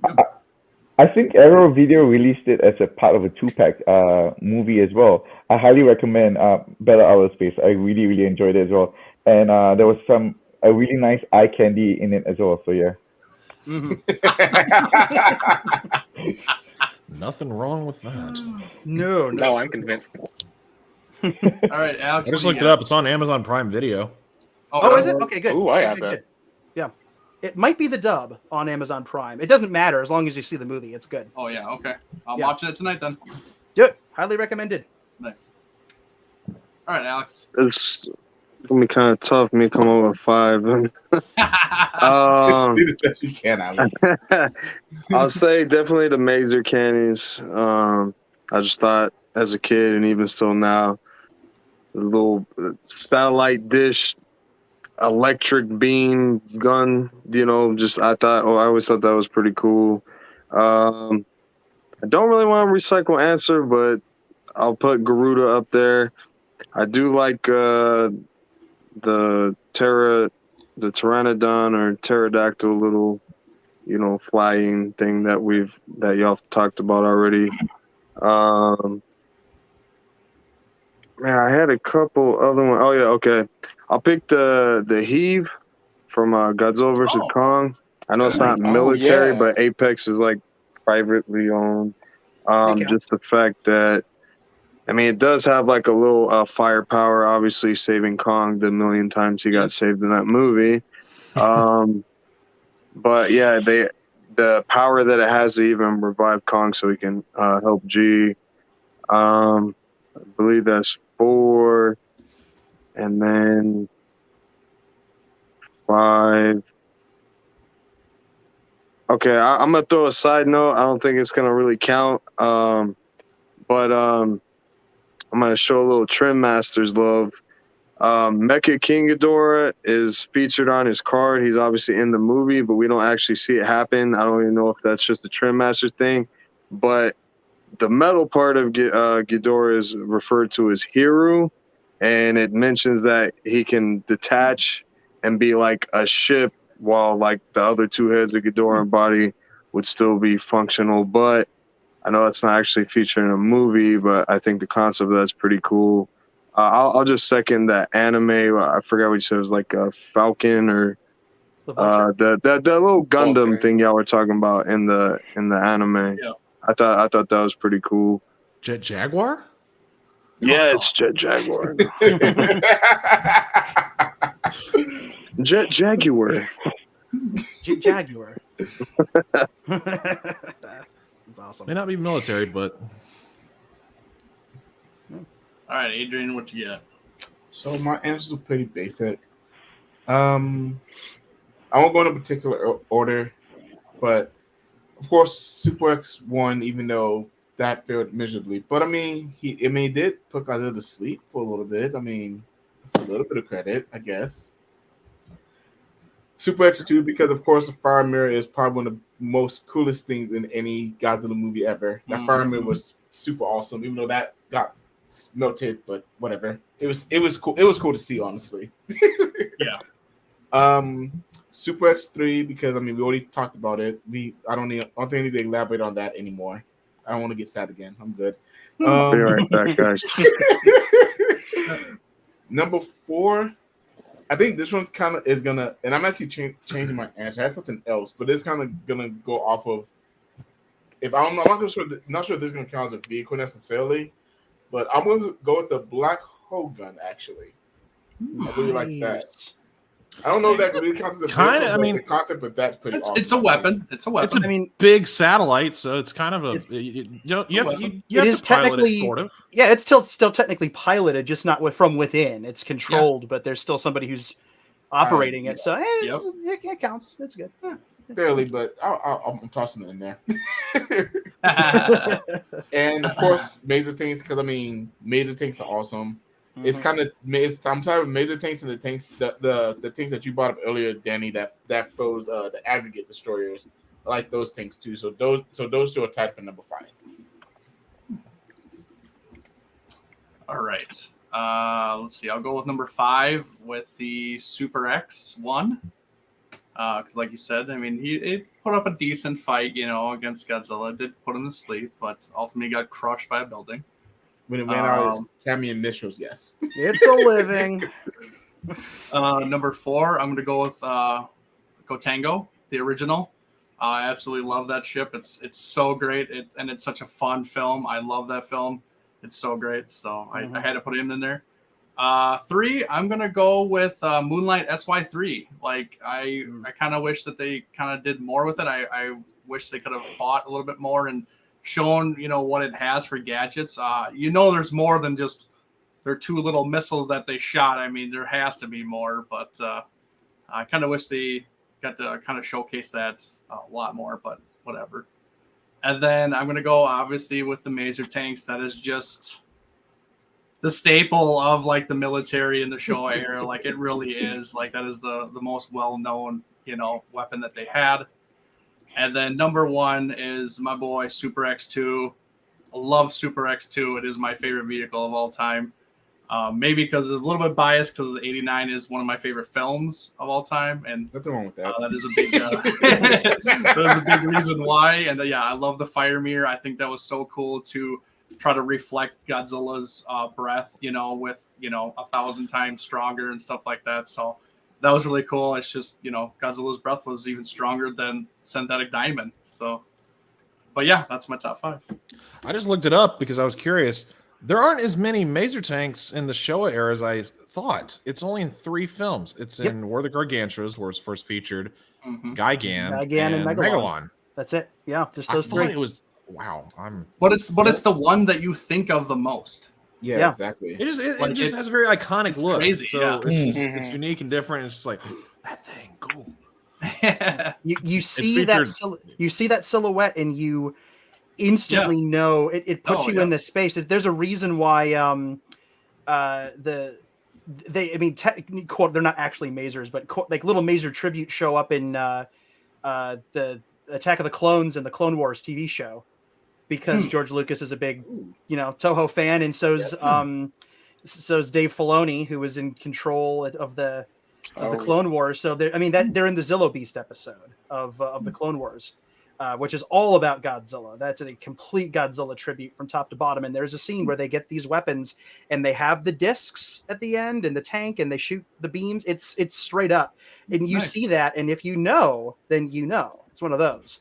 So people, it's gotten to the point where people are copying it, homaging it, and parodying it and other things.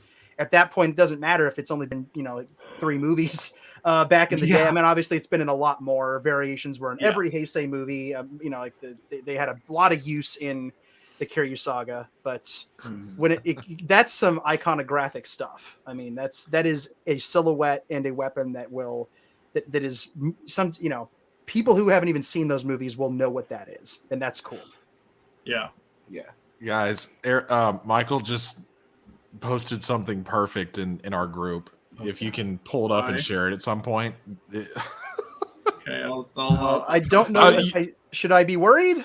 No, you shouldn't. It goes back to it is Michael. It goes back to the Tums thing we're talking about. So. Oh. Let's see this. Okay. There's nothing to be worried about, but it's funny. I'll look it up. But I'll have to check that meanwhile, so question 7 is, which Defense Force mech was the best in your opinion? And Helmy, you can start. So obviously Mega City. No, I'm kidding. Oh no! Oh my god, I'm done. That's funny. Laughing. He's not wrong, right? Probably the same, the one I mentioned before. I guess you could say the Gundam. I think if they had multiple versions of that, I think Godzilla's gone, honestly, because they only had like a few of them, so that's why it lost. But yeah, if they had an army of those, dude, I don't see Godzilla winning. Yeah, that's definitely fair. I think that's true. Well, if we're talking in terms of basically most effective, Mechagodzilla 2 was almost, again, if it wasn't for that dang bird, he was the most effective mech that, I mean, he came so close, man. So close. And with the addition of the Groot on his back, that the Super Mechagodzilla, it just amplifies what Mechagodzilla is. And so, him. Oddly enough, even though I'm not really much of a Heisei fan, that's where I'm going to go. Otherwise, I would have said Jet Jaguar. Nice. The 70s one, not the stupid anime one. What are you talking? Oh, well, that's sad. I still haven't seen Singular Point. I will at some point. Oh man, I've seen half of it myself. I've only seen half.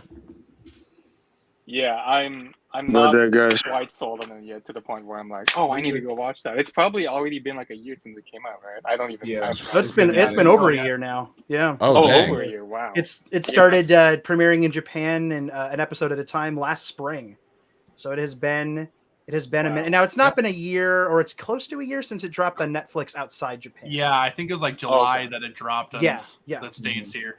yeah. But so it's talking about I mean, singular It's points. close. Yep. yeah, Yeah. Yeah. Yeah. So there's no Yeah, excuse. that's just. yeah, it's true. I know I should have seen it already, but It's you me know, too, dude. I'm saying the same for me. Yeah, it's just. I mean, I'm all for new media. It's a great thing that they're. This era. I mean, sorry for going on something completely different. I'll do it How back dare you. eventually, but this era has always all been about making branching out what Godzilla can be instead of just making him what he always has been, and I think that's Mhm. great. Whether or not I like the things they're putting out is a different matter, but I appreciate that they're going in totally different directions. Even Mechagodzilla City, which you can quote me on that in the future when I hate it the most, but I said it, so. Oh, and that brings me back to the best mech. I don't know if it was the best, but it did its job, kind of. Mecha King Ghidorah. I thought that was pretty sweet. And I always forget it's piloted, just because my first introduction to it, when I was a kid, I watched all the movies way out of order, and it was super whack. Oh, yeah. So my first introduction to Mecha King Ghidorah was in Destroy All Monsters Melee, the video game, not the movie. Oh. So because of that, I didn't know it was a piloted thing. I thought it was just another thing like the Showa Mechagodzillas. Okay. All right, Daniel. All right, I'm gonna second Mechagodzilla.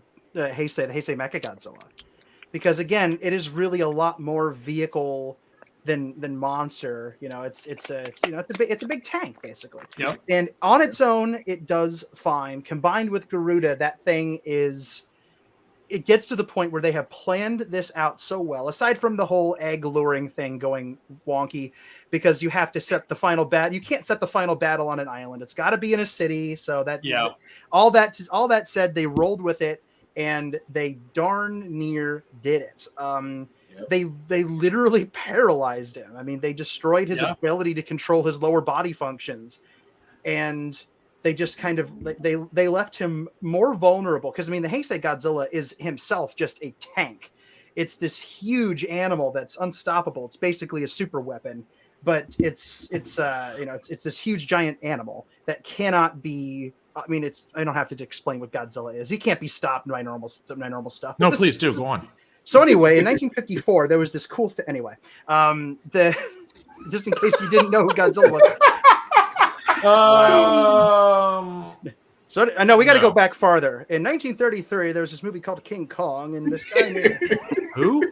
How long you got? Anyway, Mechagodzilla 2, because it almost did it. The bird stopped him. Go away, Leslie. I'm talking. Yeah, I know. I'm sorry, Leslie. Appreciate the dope heads up. That's off topic. Excuse Oh, me. it's right after. Right now. Right after. Excuse Not me. right that's after. not where I was talking about Mechagodzilla. Anyway, it's I had nothing else. I mean, Samson covered most of it. It almost won. And it also is just cool looking. I mean, there's just all those beams coming out and the cables that go into Godzilla. You feel that moment when it goes through the skin, and it makes him bleed. It's one of the only movies where that much blood happens. I mean, when Godzilla bleeds, he bleeds. Gigan, Mechagodzilla 74. Mechagodzilla is one of the few monsters that can make Godzilla consistently ooze blood. And it is a visceral thing. And as a super weapon, I don't think in any of the movies in that continuity or outside of it, mankind has invented anything that has gotten that close to not just killing Godzilla or removing him from play like the Dimension Tide, but murdering him, brutally eviscerating and murdering him in a very, very brutal way. So that's my pick. Kiryu came close, but not. Kiryu came close, but Kiryu Not like Super Mega Godzilla did. Kiryu had a fundamental flaw and that was that it had its own soul to contend with, Yes. which is something that the people who built it didn't even think of, because they saw a weapon. They didn't see a tortured soul trapped inside of a body that it didn't ask to be resurrected. And that's, for them, that's a flaw. It's not a flaw at all outside of that situation, but within that, that's a design flaw. You can't have your robot turning into basically a copy of the thing you're trying to destroy. Yeah, exactly. The Heisei Mechagodzilla didn't have that flaw about it, and so was as brutal as the people who were controlling it wanted it to be, and the people who were controlling it, outside of poor Miki, who really didn't want to be in there, they wanted Godzilla dead, and they had a way to do it, and they had the biggest toy at their disposal, and they used it, and it almost worked. Kiryu also had a girlfriend, which held him back. So that's true. That's I'd be distracted by that too. I mean, damn. We're not going there. We're not going there. This is a slippery slope, folks. No, we're not. All right, G Alex. made it, fellas. G made it. Yeah, sorry I had to step up briefly. Oh, you're good. Something was going on with the kids, and I've been in this hot garage, and I'm like, I need some water. You're fine, man. Are you good? You good? I got you covered. Here, take a sip. I appreciate it. Thanks. I just killed out my Yeah, I water. had 2 drinks. Is it your favorite mech, or just your opinion of which one's the best? Yeah, mech? which one are your best or favorite, whatever? Yeah. Okay. Could I hear Helmy and Samson's picks real quick? Because I missed those. Mine was the I guess you say the Gundam from the second anime movie. Okay. I love Kiryu as well, but I just wanted something different. But yeah, that was my pick. Mine was Mechagodzilla too, just because, just like Daniel said, we both were like, it almost got him, dude. It almost killed him if it weren't for a certain giant mutant bird. Yeah. I wish there was more answers to pick from. So my absolute favorite, like I already mentioned, is Kiryu, but the best one, would have to be 2, since like many times we see our favorite giant atomic lizard / dinosaur. He gets lucky a lot. Unfortunately, that's how they write the script. And it's like growing up, I think he's like so super untouchable, but then like watching all these adults, I'm just like, man, he got saved and lucky again. And it's always like, I guess like a underdog, or like just something they like to put in movies. Like the main person's always got to get saved by something, whether it's like humans or another monster interfering. But I mean, I kind of have like a love-hate relationship with Mechagodzilla, because it's cool. He's a robot version of Godzilla, but Godzilla is always number one in my book, and he's obviously always trying to kill and destroy his flesh counterpart. So it's like Mechagodzilla 2 is just like, as cool as he is, you're just like, oh no, like it's pretty brutal seeing like, all the carnage, like y'all are saying, because we don't see blood a whole lot. But every time we do, Tin Robot happens to be involved with it. And even Gigan, he's cyborgs and part machines. Cyborg.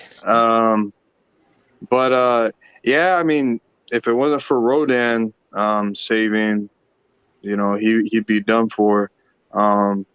Side note, I don't know what's y'all's opinions after I make the statement. I think it's kind of cool that like they kind of recycle and reuse concepts in movies. At the same time, it would be cool that it happened so much, but you see how Rodan goes on Godzilla and transfers energy, and then he gets like supercharged, and then you get that with Mothra in 2019, and it's like essentially the same thing. And then even in GMK, Mothra does a Ghidorah the one time he's like a good guy to supercharge him, but that was nothing compared to that possessed version of G. But I guess if y'all want to quickly chime in off topic before you move on. Dude, I'm so glad you brought that up. I'll try to keep my comment super short, but I've always liked that about the eras, how they recycle concepts, because it doesn't feel like I think they've said this in the past where it feels a little stale where they bring back certain concepts. Like the most famous example is probably with GMK, how they shoehorned in King Ghidorah and Mothra instead of Varen and Anguirus. Anguirus, yeah. Yeah. But even then, I still really like how they do that because to me, it makes it feel, even though it's all separate eras, it makes it all feel like its own cohesive mythology, like different takes on the same mythological stories, like how we'll have all these adaptations of old ancient mythologies, and I just think that's really neat. I don't know about you guys. I No, completely you agree. said my answer, Aaron. I'm good.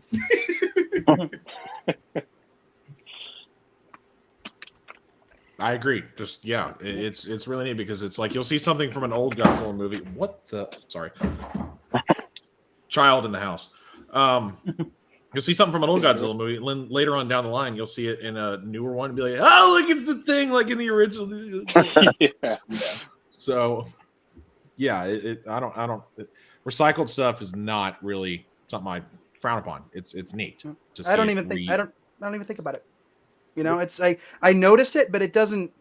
It's I don't know. I know that bothers some fans, but it's just never occurred to me to be something that I felt like critiquing. I actually really do enjoy seeing familiar concepts and familiar monsters and familiar, like archetypes and alien ideas and all these different crazy things. And even the weaponry and the way that the military is handled, stuff like that, getting reincorporated and reimagined, I suppose is a good word for it. Just in each era, how does this particular version of Godzilla stack up or relate to or contend with Mothra or Mechagodzilla or the military or fill in the name with an alien invader or at least a type of alien invader.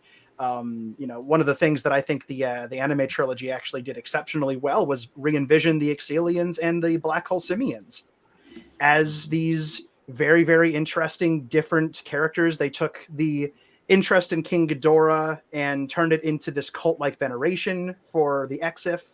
And the Bila Solido were completely obsessed with technology. Technology was as much a god to them as Ghidorah was a god to the Exif. Like there's an interesting reinterpretation of familiar ideas and tropes there. And I really, really appreciate when the time is done to do that. And sometimes it's a lot closer. The anime trilogy took those concepts and really reinvented them and turned them inside out in a way that worked for me. I know it didn't work for everyone, but I appreciated a lot of what they were trying to do there. So it's fascinating to see how that works. And it really is kind of like a reciprocating thing that folds back itself and references itself and takes new things and adds them to the old things. And it's one of the benefits, at least in my opinion, benefit of having a series go for as long as this one has, and all these movies and all these decades and all the different people that have made the films. And, that even extends into stuff like comics and video games. It's not just in the movies. So yeah, I find it fascinating, and I do not have a problem with it. One thing I do. Oh, I'm sorry. Go ahead. I was gonna agree with Daniel. I actually enjoyed the anime trilogy. The reason I enjoyed it was because it was something very different. It wasn't something. It had similar concepts, but they did a really different twist to it, so I enjoyed it. So it wasn't like a rehash. It didn't feel like a rehash to me, so I enjoyed it for that. I think a classic example for me. This might be controversial, but the Star Wars series, right? I really enjoyed episode 7, and everyone's saying, "Oh, episode 7 felt like a retelling of episode 4 or whatever, blah blah blah." And I didn't feel it when I was watching it. So I enjoy a movie when I watch it. I don't feel that it's being rehashed too much. But episode 9, I felt that rehash, of our Star Wars. It felt so rehashed, and I just didn't enjoy it. So for me, I don't mind them using concepts that's been showcased before, as long as it feels fresh. I agree. I'm 100%. Could I say something quick before Adrian goes? Yeah, go for it. Yeah, I forgot to mention. When I first watched the anime trilogy, I had no idea what to expect, and usually I'm always let down because I always have these high made-up expectations in my mind. But as much as they get, I actually enjoyed the different take on it. I still don't like Mechagodzilla City, but I think that it's a pretty unique, give props that is like a different version of how it's like almost like alive and taking over. You know, going along with like I guess the best mech. And also Eric, I just noticed dope shirt. I got that one too. Yeah. Coles. So I'm going completely left field because I was gonna say Super Mega Godzilla as well, but I was sitting here thinking, and something that has been brought up a lot this show yet, and as much as I hate to do this, I'm gonna have to say Apex Mega Godzilla. Nice. We have not talked about how I was thinking about it. insane that Mega Godzilla was yet, and oh my god, I was thinking about adding him. I almost picked him too. It's pretty effective, not gonna lie. Not the Yeah, you know, greatest everything- design, but pretty effective. I hate that Mega Godzilla so much. I hate the design of that Mega Godzilla so much. Only thing He worse likes than your that answer. is Mega Godzilla City, like Michael said. But oh my god, that Mega Godzilla almost killed Godzilla and King Kong. Without that plot armor, they both would have been dead. And technically, they were a private organization. They was basically trying to stop Godzilla, so technically it counts. And as much as I hate that Mega Godzilla, yeah, I'm gonna have to say Apex Mega Godzilla, unfortunately.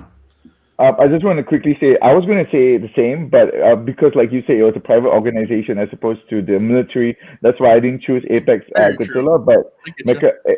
Apex Mecha Godzilla, dude, that thing destroyed Godzilla, man. So yeah. And almost murdered Kong too, because Kong was If about to it- fight to us too. If it weren't for and my axe, then I think they would have probably defeated, or Mechagodzilla would have killed both of them. No, if you went for the water, If it was water Kong slip. being split of the control board, Mega Godzilla would have killed both of them. That's Fine. Oh, I'm sorry, not coffee. It was an adult beverage. Alcohol. I'll say that. It was an adult beverage. I don't It know, was man. wee juice. Liquid courage. Yes, absolutely. Yeah. Exactly. Hey, go talk to that girl. I can't. I can do anything. It's like if I'm you gonna have fight like him such on- an in-depth password like to unlock, it's like y'all can't make it like water resistant or something. It's just like, oh, let me just pull this out my hat. It was Just only, what, basic. 2025 in that movie? Like, Something like really that. was. Oh, 24, was it really that far in the future? Yeah, it was a few years ahead of its production. Yeah, it was like All right, 2020. guys, It's we got- 2024. 2024. That's when it was. We got There you go, a 2025. couple more years till the end of the world, so everybody prepare. What you got, Eric? So yeah, I thought of the Apex Mechagodzilla and stuff like that because yeah, he did put a beat down to him. But yeah, I'm going to go with Mechagodzilla 2.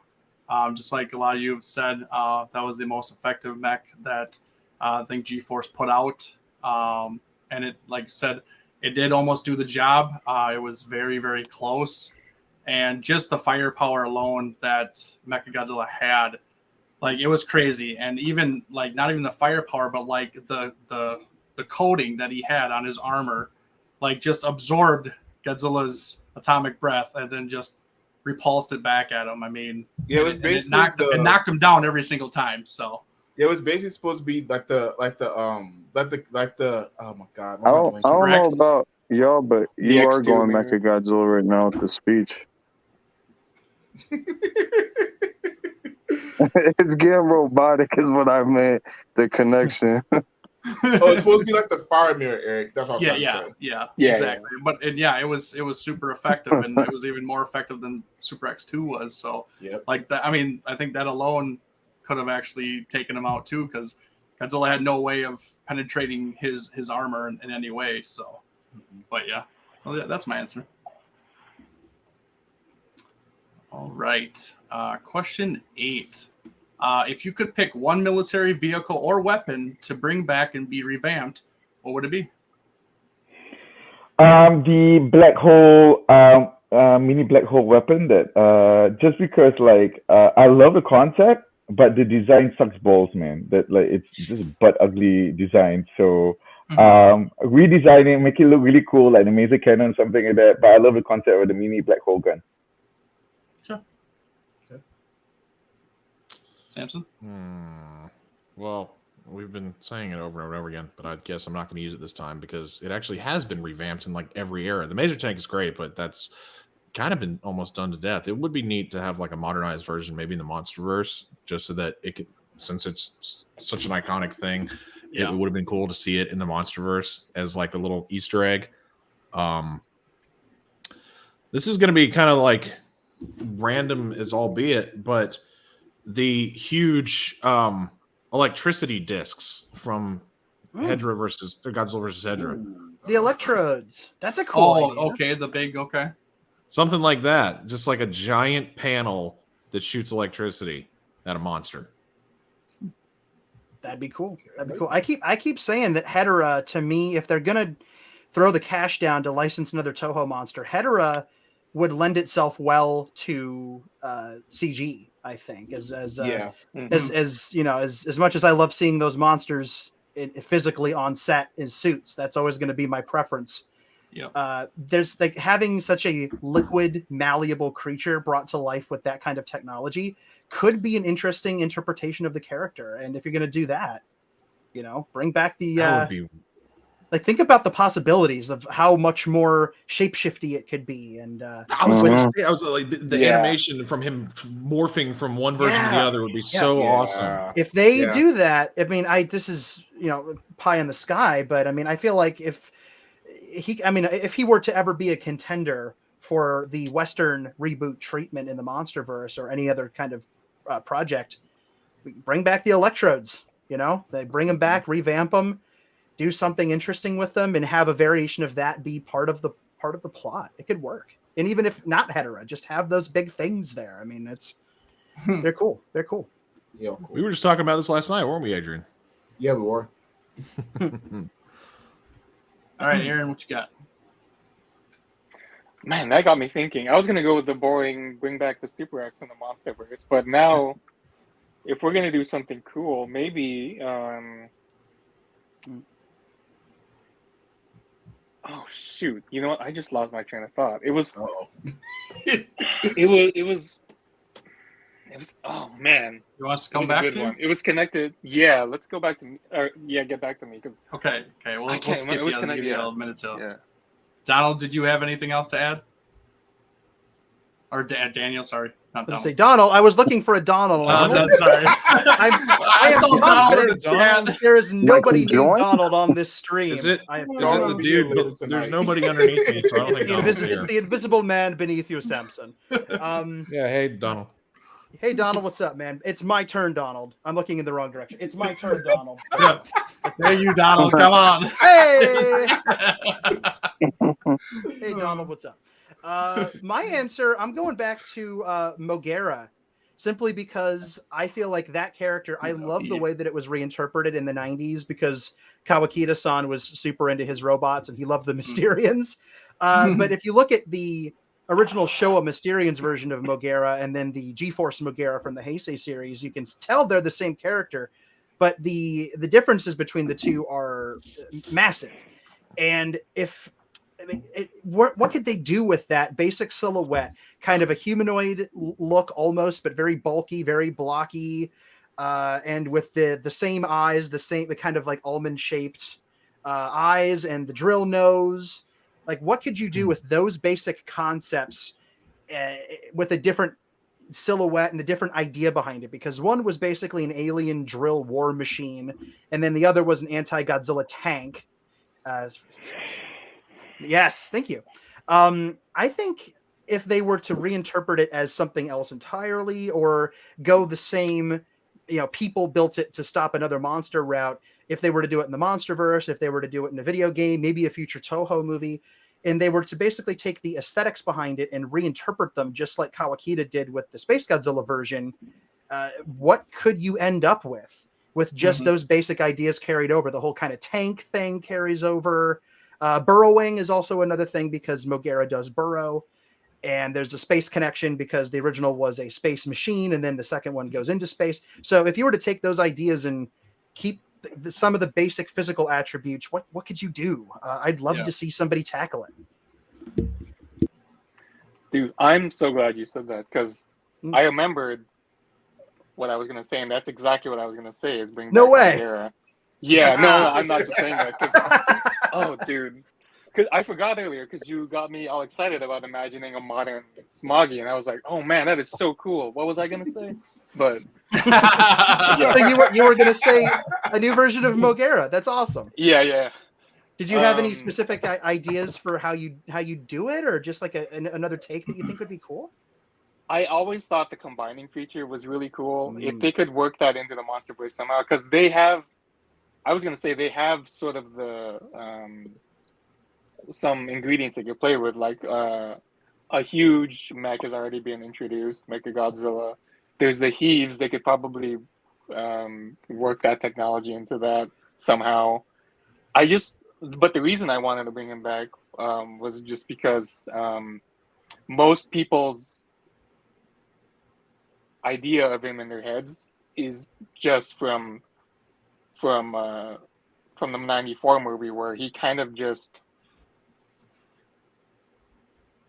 in my opinion, he doesn't get like the cool, like huge kaiju thing where he's winning. He isn't really doing that, other than a few key moments, because like you said earlier, he wasn't built to fight Space Godzilla.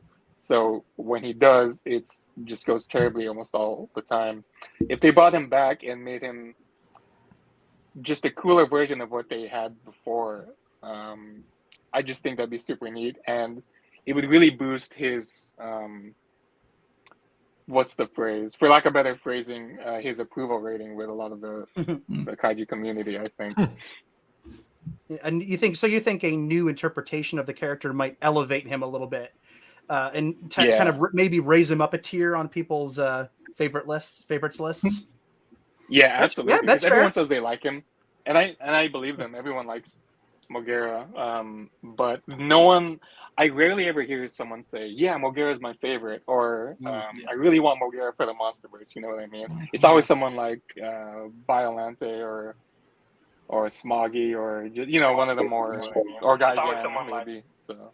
I tell you what I'd like to see. I'd like to see, because you mentioned they have established a precedent in the MonsterVerse for big mechs, and now they've established a precedent for the Heaves and things like that.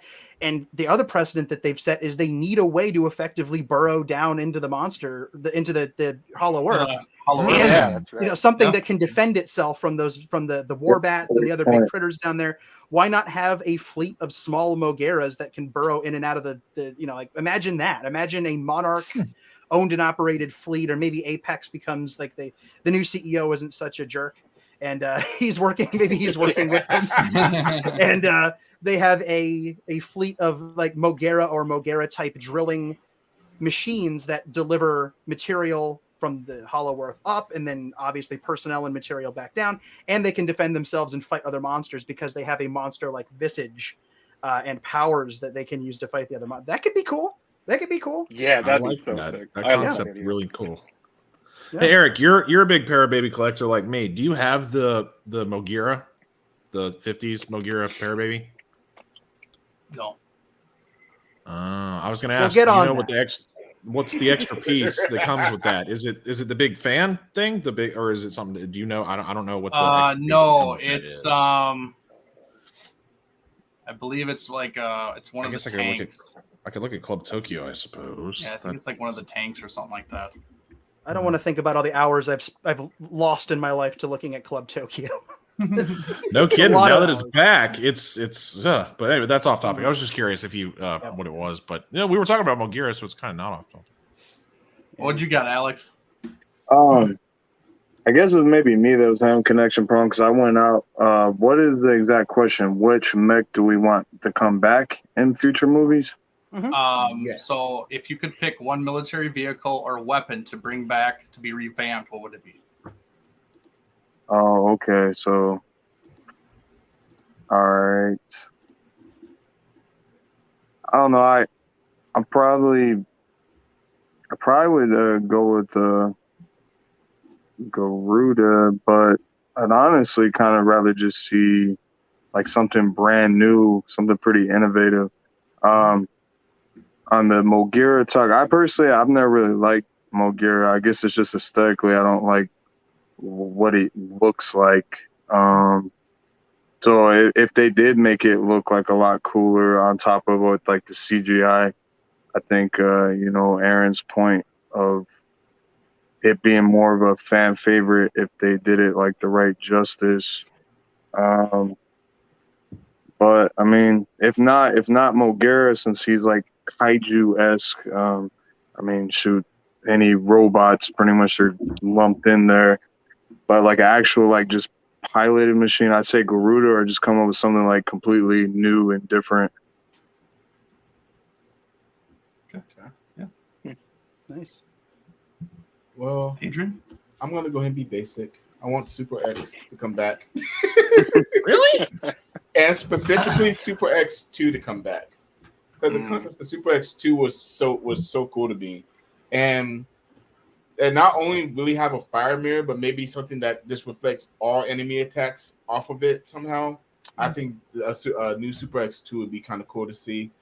And in Godzilla vs. Kong, when I first saw the trailer and they showed the heave, I was like, "Oh, they bring back Super X?" And no, it was the heave. I was pissed.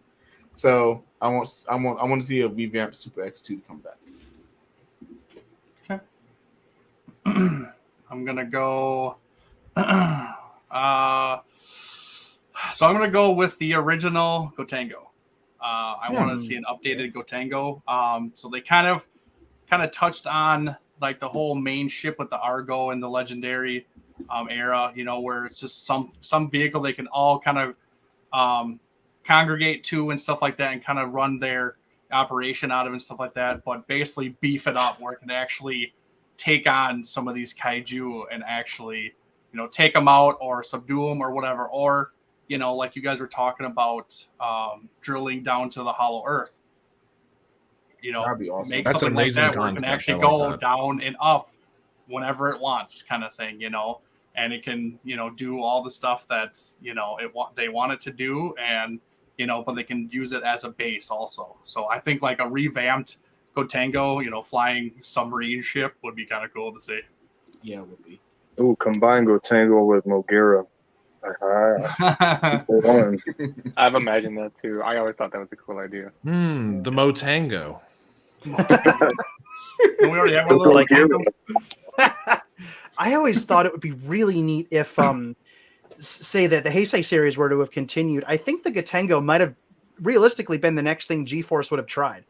I mean, Yeah, if the would've. drill That aspect, awesome. Everything else. the drill aspect of the Gotengo, listen to me, Mogira actually worked relatively well Yeah. with Space Godzilla. So why not take, just like they took all the Mecha Godzilla wreckage and studies and made a Mhm. Mogira out of it, why not take at least part of the drill aspect of Mogira and make a Gotengo? I know the Gotengo was supposed to be in the Heisei series. It was in one of the many Bagan drafts that got dropped before they went with Destroya. But so it almost did. It almost made it into one of the films, and it did not end up making. I think it may have been slated to maybe be in one or two of them, but it never ended up doing it and getting into that series. But I think that would have been a nice logical progression for G-Force to have tried next. It's a little more maneuverable. It doesn't fall into the traps of being a giant biped, which does have its drawbacks. I don't know. Maybe I'll write that fanfic someday. We'll see. There you go. Get on it. I will. Get out. Yeah, I'll just go do that. Be right back. Cool. Yeah, this isn't important anyway. Just go do that. No, so. no, it's been real, guys. But I've got to go. I got to go write something I won't earn any money off of. I will be. Which is kind of my whole. I mean, that's what the GNP is anyway. That's what it does. I don't earn money. I can't, nor would I try. Yeah. But anyway, that is off topic. All right. Next When have we question. been on topic? Do a Good little question. fun one here. What is your favorite collectible or toy of military? I didn't see the military part. I just saw the what's the favorite collectible. Oh, I don't have any Military. I guess the only ones I have, I'll show you. Okay. Would be the tank over there. I don't know if you guys can see. Hey. Oh, okay. Yeah. Yeah. Oh yeah, that's cool. That's that's awesome. Yeah. Pardon me. Right Is on. that And wait? What are those? Oh, that's so cool. Those are electrical towers. Yeah, those are the high tension Yeah. towers. He's holding Yeah, a jet. high-tension wires. He's holding a jet too, and there's tanks down there, or at least they're Yeah. mortars. The cannons. GI Joe. Yeah. Joe. Michael, why are you? I mean, glad you're still here, Michael. Go to bed. Very nice. Very nice. When does this man sleep? And if you're awake, why aren't you mailing my Kickstarter rewards? I'm not gonna let this go. I'm sorry, Mike. I hope he doesn't actually feel bad. I'm totally joking. No, Yeah, we he's don't- fine. we He's don't fine. know, Don't worry Michael. about it. He's fine. I know. He All right, knows Sam. me. He knows. Oh, well, this is a Yeah. recycled answer because that's pretty much what this whole show's been for me. I don't own it, but I would like Jeez. to pursue it one day. The Revoltech Mazer tank. That's a Ooh, beautiful okay. figure. Yeah, I would love to get that one too. That'd be great to have. I also need the Gigant, but Yeah. I can't believe I missed out on that opportunity back when it was like $40 when it came out. Oh my gosh, it was ridiculously affordable. I I'm glad I pounced on mine when I did. I've had. don't really have that many military vehicles myself. They're extra pieces. They're Rick pieces for X Plus or the ones that came with the Parababy figures. But that's about it. I don't have as many like what you have in front of you, Eric. Those are cool and awesome. The vehicle sets. Who's the company that makes? Is that High Grade or who's the one that makes those vehicle sets? What did I get? Is it on the bottom of one of them? It's got to be somewhere. I think they're high No. grade. I'm not sure. It is high No, grade. they're the. Oh gosh, I think they're the Bandai. Oh man, I'd have to look them up. I'd It's have all to right. send it's it all to good. you. We can figure it out later. Yeah, I can't remember. Yeah. Well, that's figure out later. the Revoltech Mazer tank would be so great to have because it's the perfect piece since it's movable to have the articulation on something like that. That would be a really nice piece to have. Don't they have a really big one too, like a There- remote there are a controlled couple version of versions. one? out Yep. there. There's one or two that are motorized as well. They Yep. also sell model kits. Yeah. And I don't have any of those, but I can highly recommend the Revoltech Mazer and their Atragon, and it's everything they did. It's so good. It's so good. If you can track one down for cheaper than a human kidney, I was Or going to a, say, do I need two of those? you don't Yes. technically. You don't Where's my technically. knife? I got a knife right here. It's like if you can find one for less than a used car, then I recommend getting Yeah. one. Do I even need a car?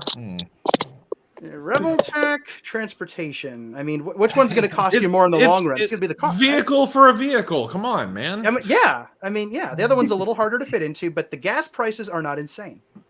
I'm just saying. All right. It's an all right, investment Aaron, in the what long do you run. got, Aaron? All right. I don't have any military pieces. One, I really wish I pre-ordered. I don't know if it's out yet, but it was really recent. It's a kit of the Super X, the first one. The Yes, I the saw ZO that. models. Oh my gosh, I want to get that Yes. so bad. What? I forget what the brand was. What was it? It's For the it's manufacturer. either ZO or ZOL models. It's Yeah, Zoe. that I think one. it's Yeah, Zoe. ZO. Zoe Okay, model. yeah. Yeah, that thing Only looks super Zool. sick, That and would I look wish I amazing, pre-ordered, yes. but I didn't have the funds for it.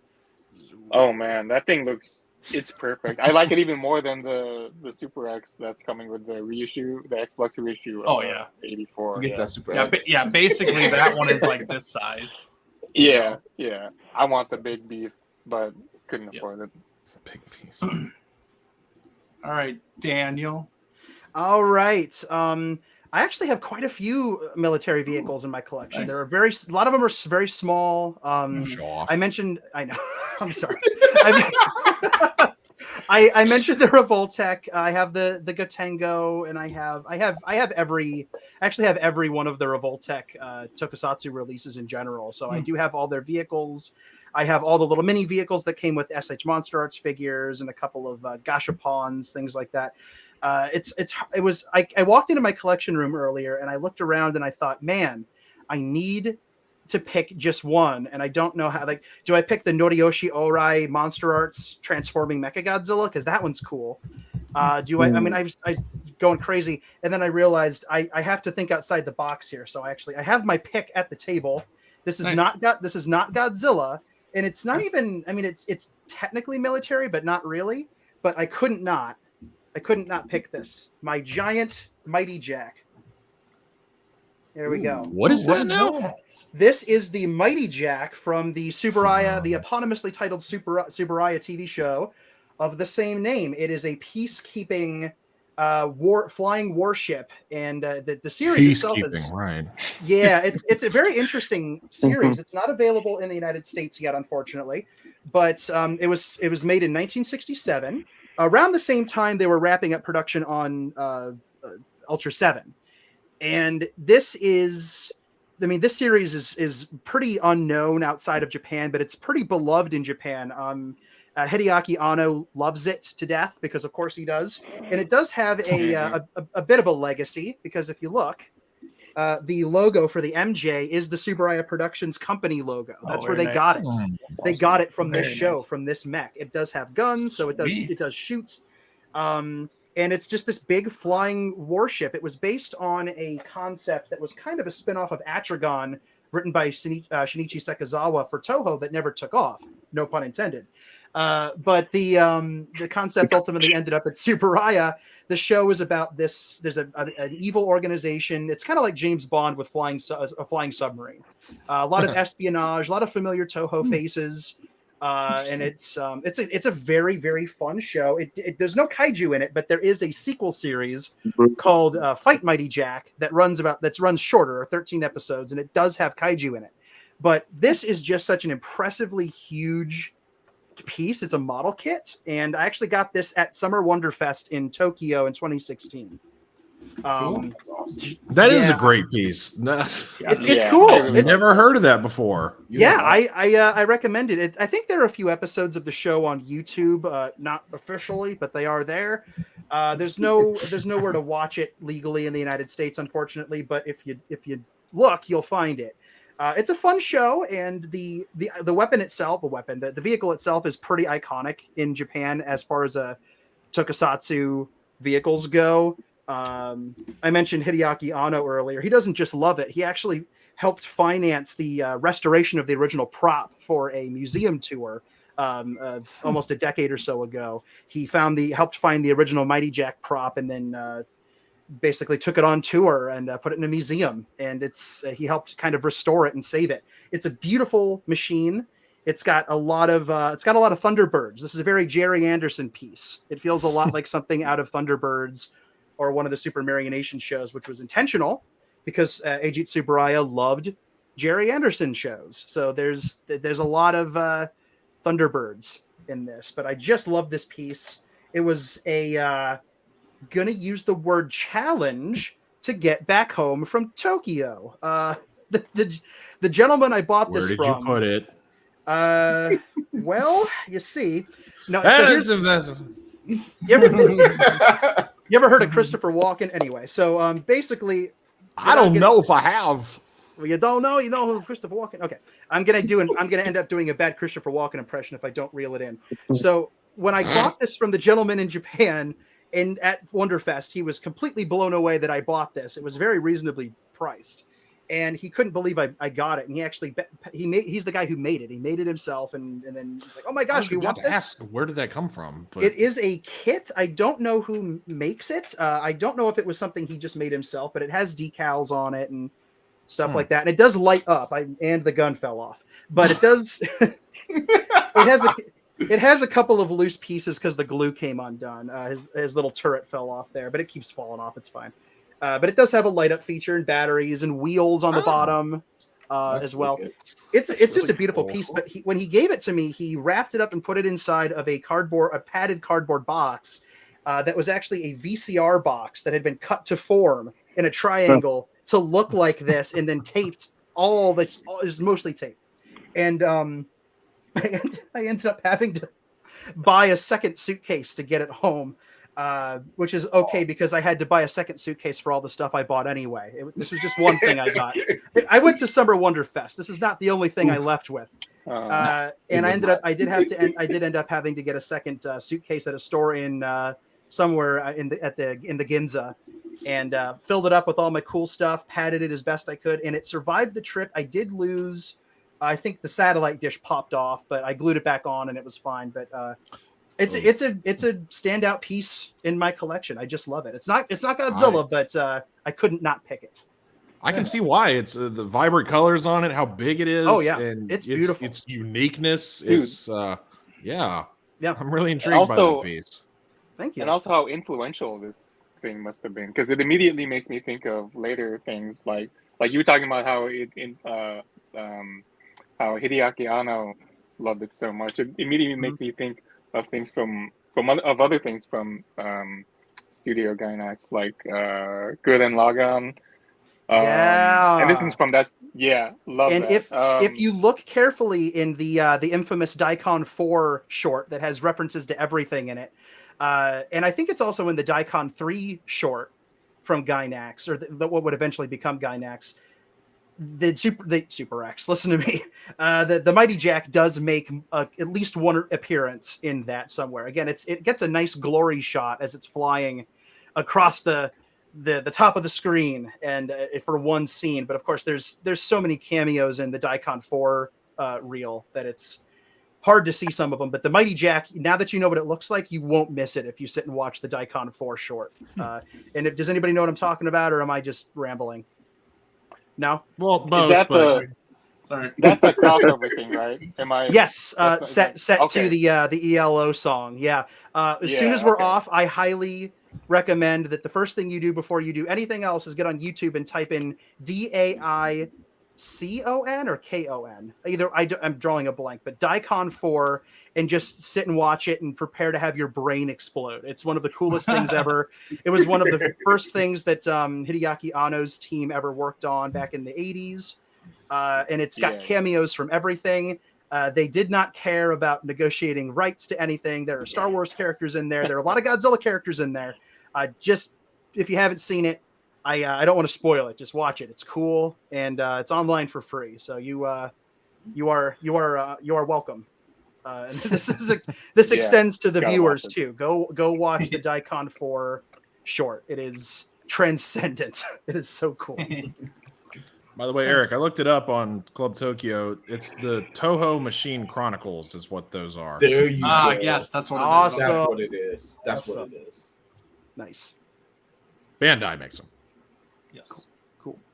Okay, Alex, what do you got? It's actually easy answer. It's Kiru, and he happens to be holding the phone, and I did not even plan this. Nice. It's, That's awesome. That's awesome. Oh, It's very this expensive phone bad holder you boy. got. Unfortunately, I don't have his batteries in. I don't know what it's called exactly. I just know when I got off eBay, it was listed under Bandai DX. I was about Yeah, to that's say the that's DX. DX. Yeah. Yeah. Yeah. Yeah, That's cool. I wasn't sure if it was anything more than that.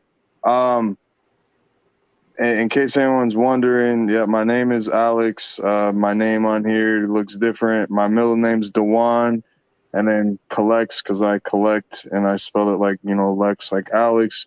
I have a YouTube channel, and since I have the batteries with this, if you haven't seen this guy in action, it is like probably one of the best like figures that has a roaring light up feature I've came across. It's just exactly like my name's spelled. There's 2 videos because I thought it was dudded, and I found out the batteries I thought were new, I guess, were not good, or they did get used and put back with new batteries. But I have a part 2 on there, and there's like attachments with like the shoulder cannon, and it makes like different firing sounds with that. You open his chest with the Zero cannon, it makes noises with that. Cool. Trying to show it. Yeah, I found your video, and I'm scanning through. See you unboxing But it. and then whenever you don't have the chest open and you have the rockets off, he makes the cool, roaring sound. I think Kiru has a really cool sound to his roar. Speaking of roars, I know this is a little cheap toy, but I definitely dig the Playmates sound that they picked for Mechagodzilla. Oh, I didn't know that it had. I didn't know they had one that made I didn't sound. either. I knew that It's a there newer was. one. Either. It's a newer one. So it's got three yeah. different sounds. I have a video of that one as well. You can hear Ghidorah's like chittering like kind of sound in one of the roars. One sounds kind of like Godzilla, and then the other roar sounds like the robot, like epic kind of sound you get in the movie. When he pans at the camera and his eyes are focused on you. I think it's such an ill scene for the Mechagodzilla that is controversial because people that love it or hate it. I definitely was not a big fan of how he looked, especially when like the first images we got was like Playmates, and Playmates really doesn't do justice on what he looks like. I love the Monster Arts one. Well, I'm trying again, but the lighting, but I highly recommend the Monster Arts if anyone is into collecting those, if you haven't got them already. I am doing a giveaway. I'm far away from the goal of 1,000 subscribers. I have a second brand new Monster Arts Mechagodzilla that I plan to give away whenever I get there, but I'm still a long ways away. That's a kind giveaway, dude. That's a really. What was that? That's a kind giveaway, dude. Yeah, it is. Well, I ordered 2, and then I was just like, well, I really don't need 2. And then I was thinking, I wonder if I do some kind of big giveaway, if that would like bolster like the channel. And it's got like the 2 when I first announced it, and then when I just did the review on it and I showed the box, it's jumped like the subscribers, but then it kind of just like plateaus for a while. I also need to be more consistent. I'm guilty of that as well. I figured like whenever I ordered 2, they were selling out everywhere, and like you had to be on wait lists, or like it's like as soon as it was listed, it was just like, okay, it would be a pretty big deal. But then I guess the second and third wave shipments of all the retailers, so now he's like everywhere, and I'm like, I don't even know how many people even want the thing, but I'll be hanging on to it. And I guess last note, I don't have him with me. He's somewhere across the garage, but the Trim Masters Mecha King Ghidorah. I know it's like multiple favorites, but I'm a big kid at heart, and I've always loved things that roar and light up, and I definitely love the 10-inch Mecha King Ghidorah from Trim Masters. And side note, that would be something I would love to see in the Monsterverse, because I was totally misled with Ghidorah's head at the end of the King of Monsters. I was like, oh, Mecha King Ghidorah, I know it's only his head, but like maybe they'll clone like the other half of his body, and then we all played. Oh no! Oh, You're frozen. oh, Uh-oh. Unless he's just faking it, No, he's which frozen. I know how to freeze too. All of a sudden, I can just. I guess I'll go ahead and go since Alex. Yeah, I was goes gonna say on this. we'll just keep going while hopefully it gets situated here. Well, I don't have any vehicles either, unfortunately. I need to get some. And Eric knows I'm probably gonna go on to buy this pretty soon, so I can do like buy vehicles and stuff like that. Eric's judging me, but whatever. Eric. But I guess for what I do have, I guess Kiyu would probably be my favorite. Honestly, I like that a little bit more than I do my Super Mega Godzilla. But something I would like to get my hands on is the Rick Extra from the version 2 Godzilla for the Yuji Sakai. Because when I just got the standard, I didn't get the Rick Extra with it. If I can find that somewhere. Wait, the who? What now? The Rick Extra that came with the 1989 version 2 Sakai. Oh, the Super X2. Yeah, I would love to get my hands on that. That's why I got this guy, man. So I don't need to do that. Yeah, I know. So, Eric, what's your favorite? All right, it's kind of a big boy. I have not showed it to anybody yet. I actually just got it with these guys. So these guys are great. I love these guys and everything, but like this is I can't wait till it's all done and everything. Oh, I don't want to spoil, but Hey, hey, hey. Oh, oh, Wow. that is beautiful. wow. It's a model kit of Super X2, and I even get the little Mazer tank in here too. That's dope. But yeah, That's this is going to pretty scale wild. well with the gigantic 89. Oh yeah, man. Yeah, this thing is huge. Like obviously you see how big it is. It's covering my whole body, but yeah, I did not expect how big this thing was. Holy That's what Yeah, he I'm said. gonna get this sent That's- off and get built and painted, and I cannot wait. That's awesome. So yeah, That's a treasure. Huge. That's a treasure right there. Yeah. it Looky is. there. That's Yeah. well. That's gonna make mine look like. That's not good. Really puts my tiny one from Monster Arts in the shade. I'll tell you that right now. Yeah. So yeah, I mean, I just got it and everything, and yeah, this is gonna be my favorite so far because, even before just recently with getting these little guys and this big guy, I didn't really have anything either, and I was like, you know what, I have to change that. Like, there's such a big thing for the Godzilla verse in general. I was like, I gotta just start collecting some vehicles and stuff like that. So yeah, I found these little guys on Bai. I found this guy on Bai, and I was like, perfect. And it actually came just before the show. So I was like, heck yeah, this works out just perfect. That is What perfect. skills that going to be, Eric? Do you think? This one, Yeah. this is Well, you just said it would fit in perfect scale with the gigantic 89, right? It's the 1 in 144 scale. Oh, Wow. wow. Yeah, I Dang. probably will go with the gigantic. Yeah, that's going to be huge. Yeah, I think I've seen one to go It's gonna next be to a huge. gigantic, and it looks almost perfect. So Well, what I just got off my shelf that's now been put to shame. Here's the little Rick piece from the 89. Oh, it's so the cute. 25 centimeter Sorry. from all that time. Oh, It is. just- It's adorable. Oh, look at it. It's this a is little from- baby. No, it is cute. I like it. It's static. It doesn't open. It doesn't do it. It just look at it. That's all it is. It's just. It's a cool little- though. It's really cool. No, it is cool. that's They need to like make my more. little- I forget the first ever Yeah. 25 centimeter figure. I forgot if it was the 25 GMK or if it was 89. But either way, one of those two was the very first 25 centimeter figure ever. And I actually got both of them at one of my first G Fest from Mike Johnson. I got the Rick GMK and 89 in one purchase. Sweet. And they came with the little Rick extras. So Super X2 came with the 89 and the little Satsuma sub came with the GMK. Nice. So that's that. All right. Where we at? So we're to the final segment of our glorious show here.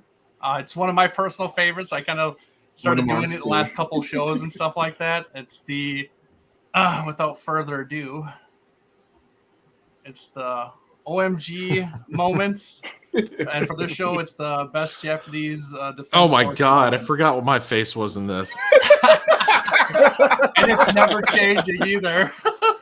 You had to use the Magnum look, didn't you? Yep. That was your fault. You did to yourself. Yep, it was. I was kidding. You should have sent another picture then. That's your fault. Exactly. Okay. That's what's happening. So yeah, unfortunately, I don't have our guests on here, so I can't showcase your guys' faces. But thank you for participating in it.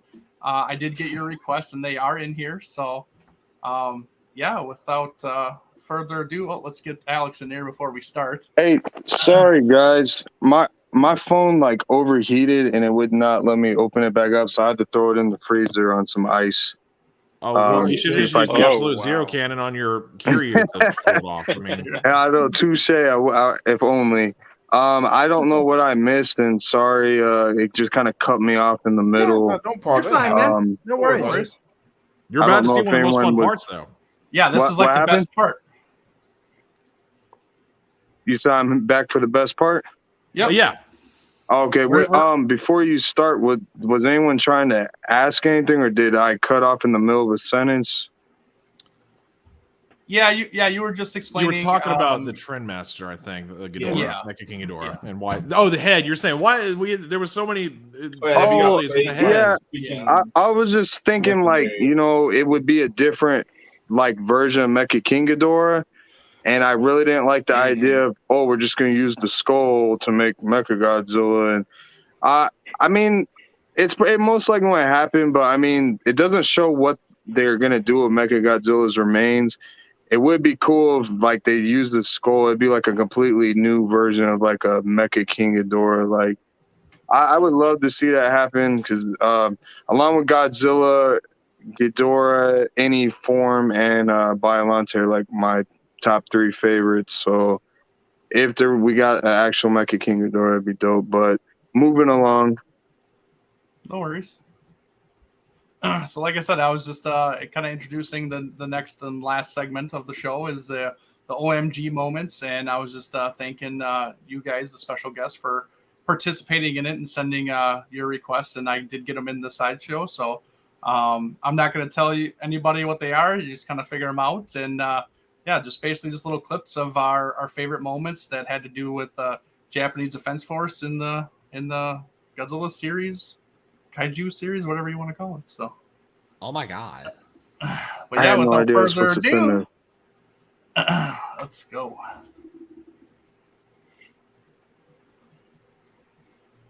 Okay, whose is this? Mine. Mine. So I just named this Godzilla Burn Electrocuted, but don't care.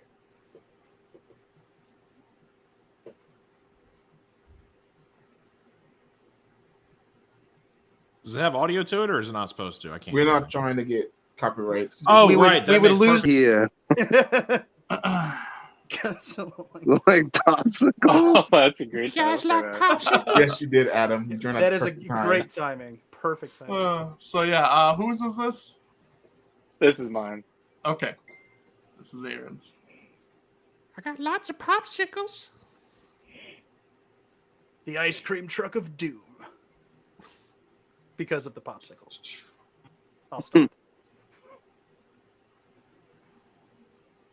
Again, giant Tums would have been so much more effective and Really cost would have come in effective. handy. Really would have come in handy. A lot of money just to freeze a big lizard. A Yeah, lot of it would have taxpayer been- money. A lot of taxpayer money. Or generate out of thin air. It's true. I wonder what they used to coat the Super X3 so it wouldn't be affected by Godzilla's heat ray. Yeah, probably the That's same diamond huge. coating that they gave to Mechagodzilla. Probably. Same diamond sheet. Oh! Always hurts my mouth when I see Yeah. it. Yeah. Oh, They're man. Tums. They're giving them Tums. Yeah. There he goes. Freezer burn. Mm-hmm. We've all pulled weird old chicken nuggets out of the back of our freezers that look just like that, right? Yep. Yeah, pretty much. Yeah, the I love expired- how he just statically just kind of falls over right Yeah. there. Just like, ugh. I I can't would move. love an ice Castle version of Godzilla. All right, whose is this one? This is very well known. This is, I believe this is mine, right? This is mine. Unless somebody else I picked think the so. same thing. The full metal Nope. attack? No? Nope. No, this All is right. yours, Danny. All right. Yeah. It's like, whoa, they're actually doing some damage. And of course he's fine after that, but they're still hurting him Yeah. in the Japanese version. All right, here it comes. Right in Money the shot. ankles. Yep. Yeah. The ankles, right. Yeah, sure. Or I don't know what it hits. Yeah, it hits his thighs. Yeah. Oh, Oh the my groin. gosh. Yeah, you can. And this is a beautiful shot. Yep. Even though one Oh, of the them almost pan, the misses. everything. whose is this now? This would be me. Okay, Alex. I want to play a game. Blink, blink, blink. How- How it was said in the dub. Hedora is how it's said in Japanese, so I just say Hedora, but Hedora is also a. Dora, yeah. I kind of I- like that. I've- It's a I've Ghidorah. gotten past the entire idea that people need to be corrected when they say a name a certain way. It's just it's fine. Yeah. I just wanted to I make stopped sure. being elitist Yeah. about that too. Because How they're all many of y'all technically correct. Yeah, exactly. How They many all of y'all have- believe Smoggy is actually a female kaiju versus typical male kaiju? I I say 16 no. What? That was Because I've heard because the design of the Yeah. eyes is obvious. Uh-huh. It's there. You know. Yep, you can see it. I always kind of described Hedora. I mean, Hedora is an aggregate made up of a bunch of different life forms. So I never really, I never really gendered it, if that makes any sense. It's just like a big conglomeration of tinier things that might have their own Yeah. genders, but when you put it all together, it's just a big pile of slime. I don't know. It could, All right, it could yeah, identify don't as say a that to day. We Alyssa. don't know. It's true. True. All right, whose is this? Anybody? Me? Yeah. We're raising hands. Thanks for great radio. Geez, Samson. This is mine. It's kooky, but I love it. It's just No, there are it's some Disney there's Megalodon's stock just footage, great. but it's just a lot of fun. It's and, just so much fun. It's so it much is. fun. The other right there. There's Gigan's hook. It's Yeah, the hook. Yeah. it's inconsistent. There's yeah. lighting differences. There's the Gigan again. Yeah. The guy gets. I don't think I noticed. This right here. I don't know what stands out, but this shot of him just like standing there, like it doesn't even affect him while they're just like coming down on him. That's just so epic to me. I It's like, agree. yeah. He's just like, yeah, bring it on. You know, like he doesn't care. He doesn't care. Look at him. And it looks those- like he's I mean, having I gotta- fun. You love those jets, and I love how they utilize them with the kid throwing it at the bad guy's nose later on. My favorite part of that scene is that they go through all that trouble to go in there, beat him up, and then they just leave the house and leave him in there.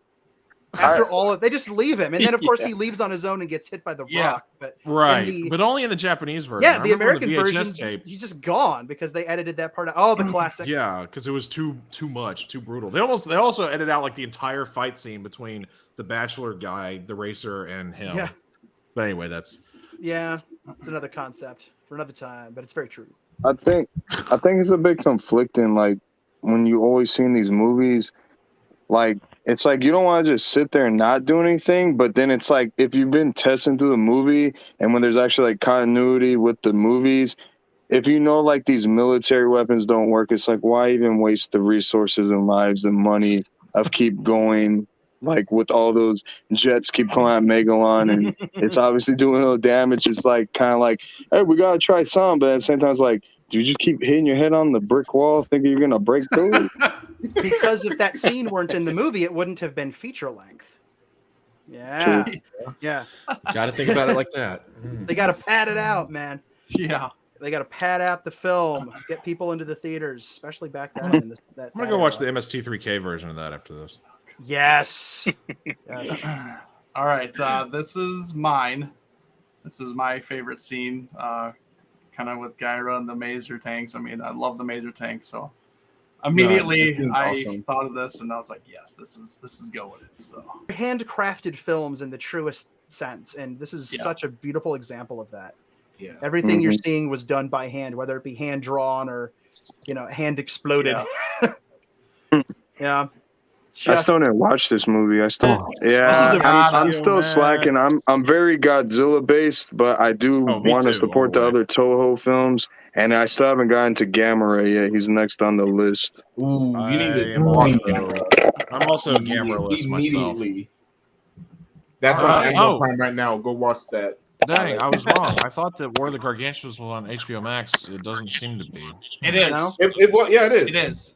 It is. Wait, it doesn't say that it is. They've been now taking it off. No, it's there. Hang on. All right, This is y'all, why y'all you keep gotta going. hold on to your dang DVDs. Don't The only non-Godzilla movies I've watched from like Toho is Oh, yeah, it's there. Rodan Never and mind. Mothra and Rebirth of Mothra trilogy. Mhm. Because I essentially just wanted to at least, I watched the franchise a couple of times, and I wanted to watch any of the monsters that were related. Oh yeah, I've seen Varan or Varan, however you want to say, the Unbelievable, but I still haven't seen Mysterians because obviously Nice. Mogira is in later film. I still haven't seen Atragon with Same. Manda, and then I haven't seen Frankenstein versus Baragon. Ooh. That's And good. then, like, That is obviously, War of the one of the most- Gargantuas aren't in the movies, but they're obviously referencing the Rebirth of Mothra trilogy. Yeah, they mentioned him Don't in worry, Alex. We'll get you on against game. Tokyo Mechagodzilla. SOS. Yeah, against Or was it Mechagodzilla. again? Mentions And then I like- guess Camoebas and yeah, Space the Amoeba's Millennium- worth watching. Space Amoeba. Oh yeah. I mean, I plan on Yeah. watching like all of it, but like I said, I just haven't got to it yet. It's a And then lot. There also, are I a wanted lot. to check out Zone Fighter with the episodes. Oh, that Zone Fighter. Ah. I have like Zone a Fighter burned of CD of it. Zone Fighter Yes. rules. Oh, Godzilla featured in that is so good. Whoa, I hear echo. Uh-oh. Whoa. Echo. Is that me? Check 1 2. Is that a new kaiju? That might be me. My AirPod. You can probably barely hear me, but my AirPods died. I thought Okay, Oh. it sounds better. And there's the echo. there it is. Well, we're right at the end, so that's okay. Yeah. Yeah, I guess. Does anyone have any closing thoughts or comments before we go? I appreciate the invite, and I hope I did justice for y'all and the viewers. And I definitely love to kick it and chill with y'all and get to know y'all. Me personally, I mean, I've been loving Godzilla since I was 5, and there's like a long hiatus where, you know, in America weren't really getting films, and then we had the revamp of the MonsterVerse, and it just, by the second movie in 2019, it just kind of like revived like that love that was just lying dormant. And also my children's mother, she's into collecting Barbies, so I went like a year or so seeing her getting stuff, and then like I'm just like, man, like I've always wanted to collect something, but I just didn't really have anything. And I was like, you know, I kind of like, not them cheap Jakks Pacific toys, but I did get all of them. But I was just like, you know, I kind of like, you know, want to maybe get into collecting Godzilla. And I was just like, let me look on eBay for Trend Masters. And then for like 3 years, I've been pretty hooked. And you know, she threw the idea of like, hey, instead of like unboxing, you know, people do all kinds of unboxing videos. Why don't you do like a YouTube channel? Because I'm sure there's not like a lot out there, but I've seen there's like a decent crew. So like, I just do it. I do it for fun, and then I also do it in hopes of like connecting with people and see where it goes. But I mean, I've tuned in since I've like interacted with Adrian a little bit. I've tuned in to some of y'all's stuff. Whenever it pops up, also Donald's Godzilla Nerds group, and it's fun typing, but I really like interacting, like actually talking, and it's also, you know, it's hard for y'all to obviously see comments and interaction, and I'm going in and out, so I think it's fun, make some friends, and just nerd out, you know, because in real life I don't really have too many people to talk about this stuff with. So you know, I enjoyed this invite, and I try to make the most of the, I guess, the lack of knowledge and opinion I have with the military stuff. But man. It's all right. Well, No. I'm right there with you, dude, because as everybody asked me before we started this, if I did my homework, I didn't. I kind of just winged it for this whole show. But at the same time, I knew It showed. It showed. Don't worry.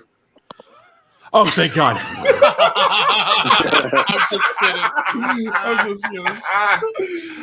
You know I kid, man. I'm not as thank as you dumb I am, so.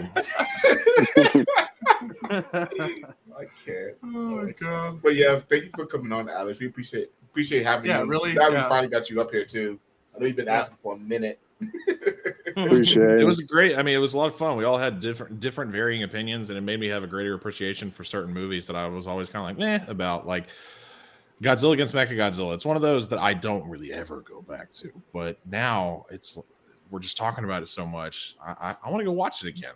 I'm It's, telling you, Sam, you gotta go back and rewatch love the it. films, man. You'll have a different appreciation from now. I promise you.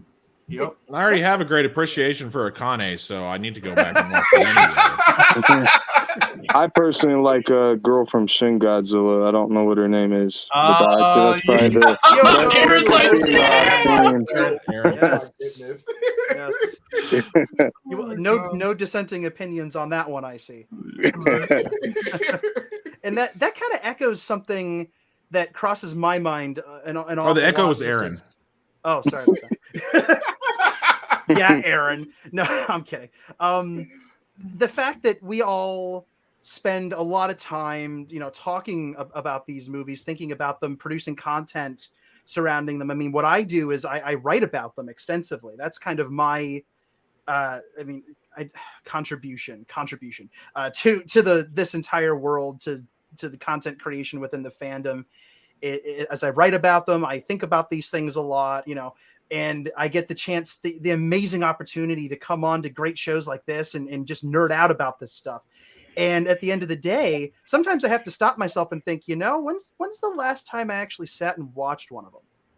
You know what I mean? Does that ever happen to anyone else where you spend a lot of time? I mean, look around, you collect the toys and you read about them in books and you watch YouTube videos and live streams. And I mean, I'm lucky enough that I get to participate in things like this and talk with people and actually have one-on-one conversations. And with my work on the Godzilla novelization project, I get a chance to talk to people who read what I do, and we nerd out about monsters, and they talk about stories that they've come up with, and people share their artwork it's a lot of stuff about the movies. But sometimes I have to stop myself and say, it's been a minute since I put in Mothra versus Godzilla. It's been a minute since I've watched Against Mechagodzilla. It's been a minute since I've watched GMK. It's been a minute since I've watched Mechagodzilla 2, King Ghidorah, Biollante, fill in the blank.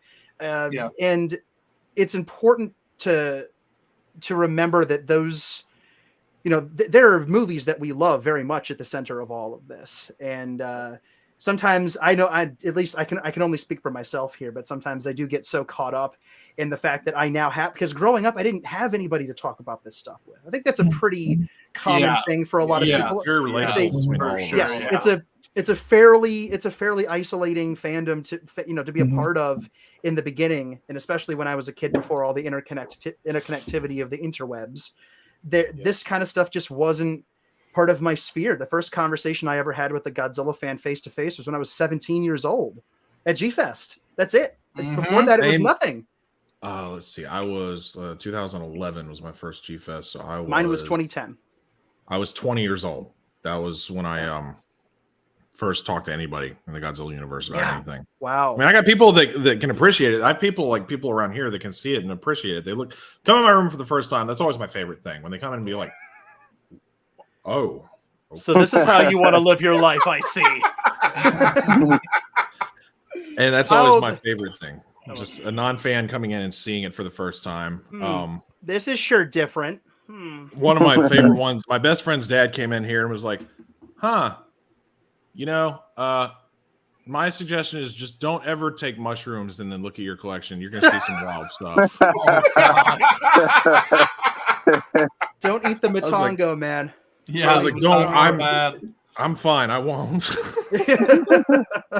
That's funny. But yeah, it is kind of a surreal thing. And it's something that at least when I was younger, I did have that kind of, got to keep this to myself because nobody gets it. And I used to get teased, this is not a unique situation. I think a lot of people have gone through that kind of thing. Yeah. And now not only am I able to talk with people, but I'm able to, like I said before, I'm on a live stream right now. We're nerding out about this stuff. This is just so cool to me.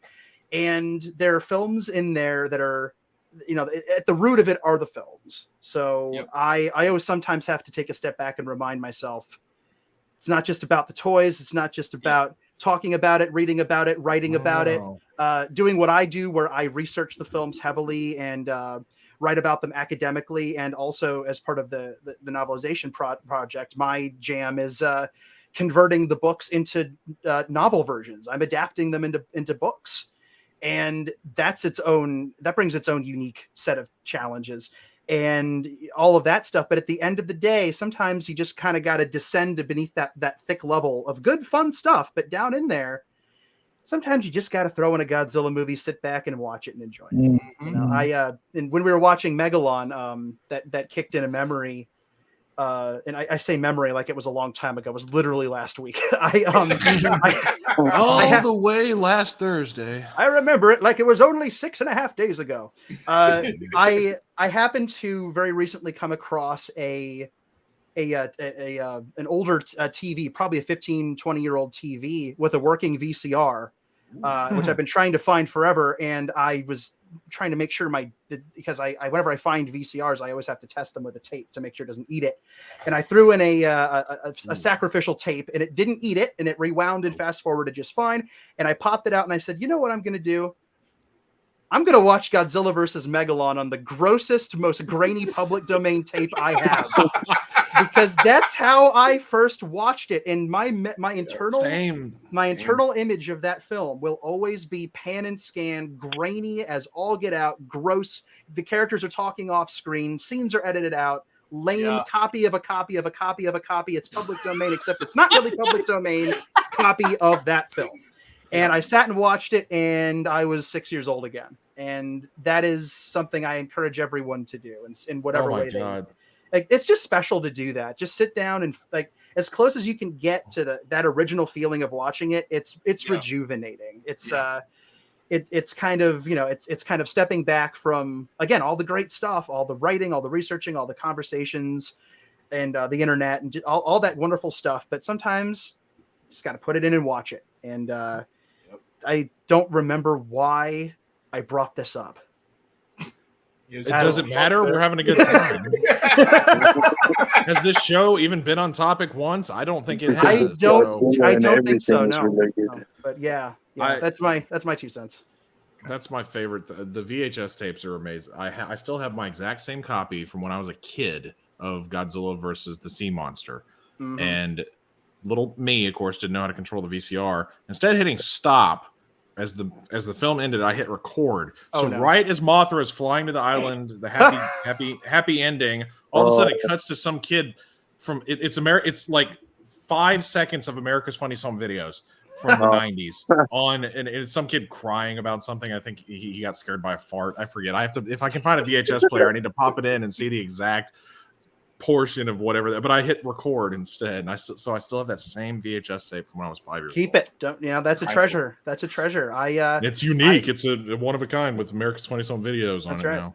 The way I watched Godzilla versus Hedorah, Megalon, Gigan, and Mechagodzilla, all 4 of the 570s films, was I recorded them off of a Sci-Fi Channel marathon circa 2000, 2008. That's how you do it back in the day. It was Sci-Fi Channel. Back when it was spelled right and actually showed good things. Yeah. Sci-Fi, like AMC, TMC. Yeah, they had the good stuff. And that tape I have all the original commercials on it. It's still, I mean, I haven't. Oh my God, that's I didn't edit out and I'm glad I didn't. As a kid, I wished I could edit out the commercials as a kid, but now I'm so glad I kept them. Because and some of those I watched those tapes so many times that those commercials are ingrained into my brain. And there's nothing good marketing. Yeah, it's one of the reasons I didn't watch Mechagodzilla that much as a kid, because it was the third on the tape, and I was like, I could fast forward. I could spend half an hour fast forwarding through the first 4 hours of this tape, or I could just watch Hedorah and Gigan, and you know, it's then. You filmed an entire marathon on one tape. The entire marathon on one tape. I mean, the quality wasn't great. I had to record it in that crazy. I don't remember what it was called, but the version where you could basically extend out the length of the tape by sacrificing picture quality. It was like a 6-hour tape. Yeah, or something. 8 hours for that is. Yeah, there's a word for it. I'm not up on my terminology for that, but yeah, I still have that. I have and one of the coolest things, and this is, I mean, again, were we on topic? Doesn't matter. One of the coolest things that I've been able to do in my collection is I took my old tapes, all of which I still have, and new ones that I find on eBay. I mean, I collect Godzilla VHS tapes, Kaiju VHS tapes. It's part of my collecting, and I have them all. I basically built a little video store in the entryway to my apartment that's double-sided, and I have all the tapes displayed cover out as art, basically, kind of like a record collection display. And I've got way too many. I've got way too many Megalon tapes. Let me tell you, and I don't even have half of them, the ones that they made, because there's so many. But I get up and go see that every day, and it's a tangible reminder of where all of this madness started. Those tapes, and that's a cool thing to have. It's a nice connection to the past and a connection to what made me love this stuff. That's awesome. I like that. Yeah. Sorry, I got to bounce soon, so I just want to say thank you guys so much for having me on. Growing up as a kid in Singapore, no one really watches Godzilla, so I was one of the few kids. And they only come on at like 2 a.m. or 1 a.m. It's really, really late. Wow. So you don't get a lot of fans because of that. And when you're a kid growing up, when you're into geeky stuff, you kind of get bullied and stuff like that. So you don't really get to talk about it so much. So the fact that we have this awesome community, and Adrian, for having me on, has been amazing to talk about all these things that I've always wanted to talk about, but haven't been able to. So thank you so much. I really hope I can join for more. But I got to bounce. So Don't worry about that. We'll definitely have you back on. Yeah, it was nice meeting you for the first time, by the way. you too. You too. All right, guys. I got to bounce, but thank you so much. See you, man. Have a good day, Later. homie. See you later. Yeah. Nice to have met you, man. You too. I think that's a good closing point for the show, actually. I think it Yeah, is. my phone's That's about it. to make like a Godzilla and Destroyer and have a meltdown. And on It's at that note, 5%, and it's getting really atomic hot right now. Yeah, starts- we're if it going starts close rolling- here. Again, Alex, Danny, thank you so much for being on for us today. We really appreciate it, thank you. guys. No problem. Appreciate it. And I had- have a I- fantastic night, Kaiju family. Peace.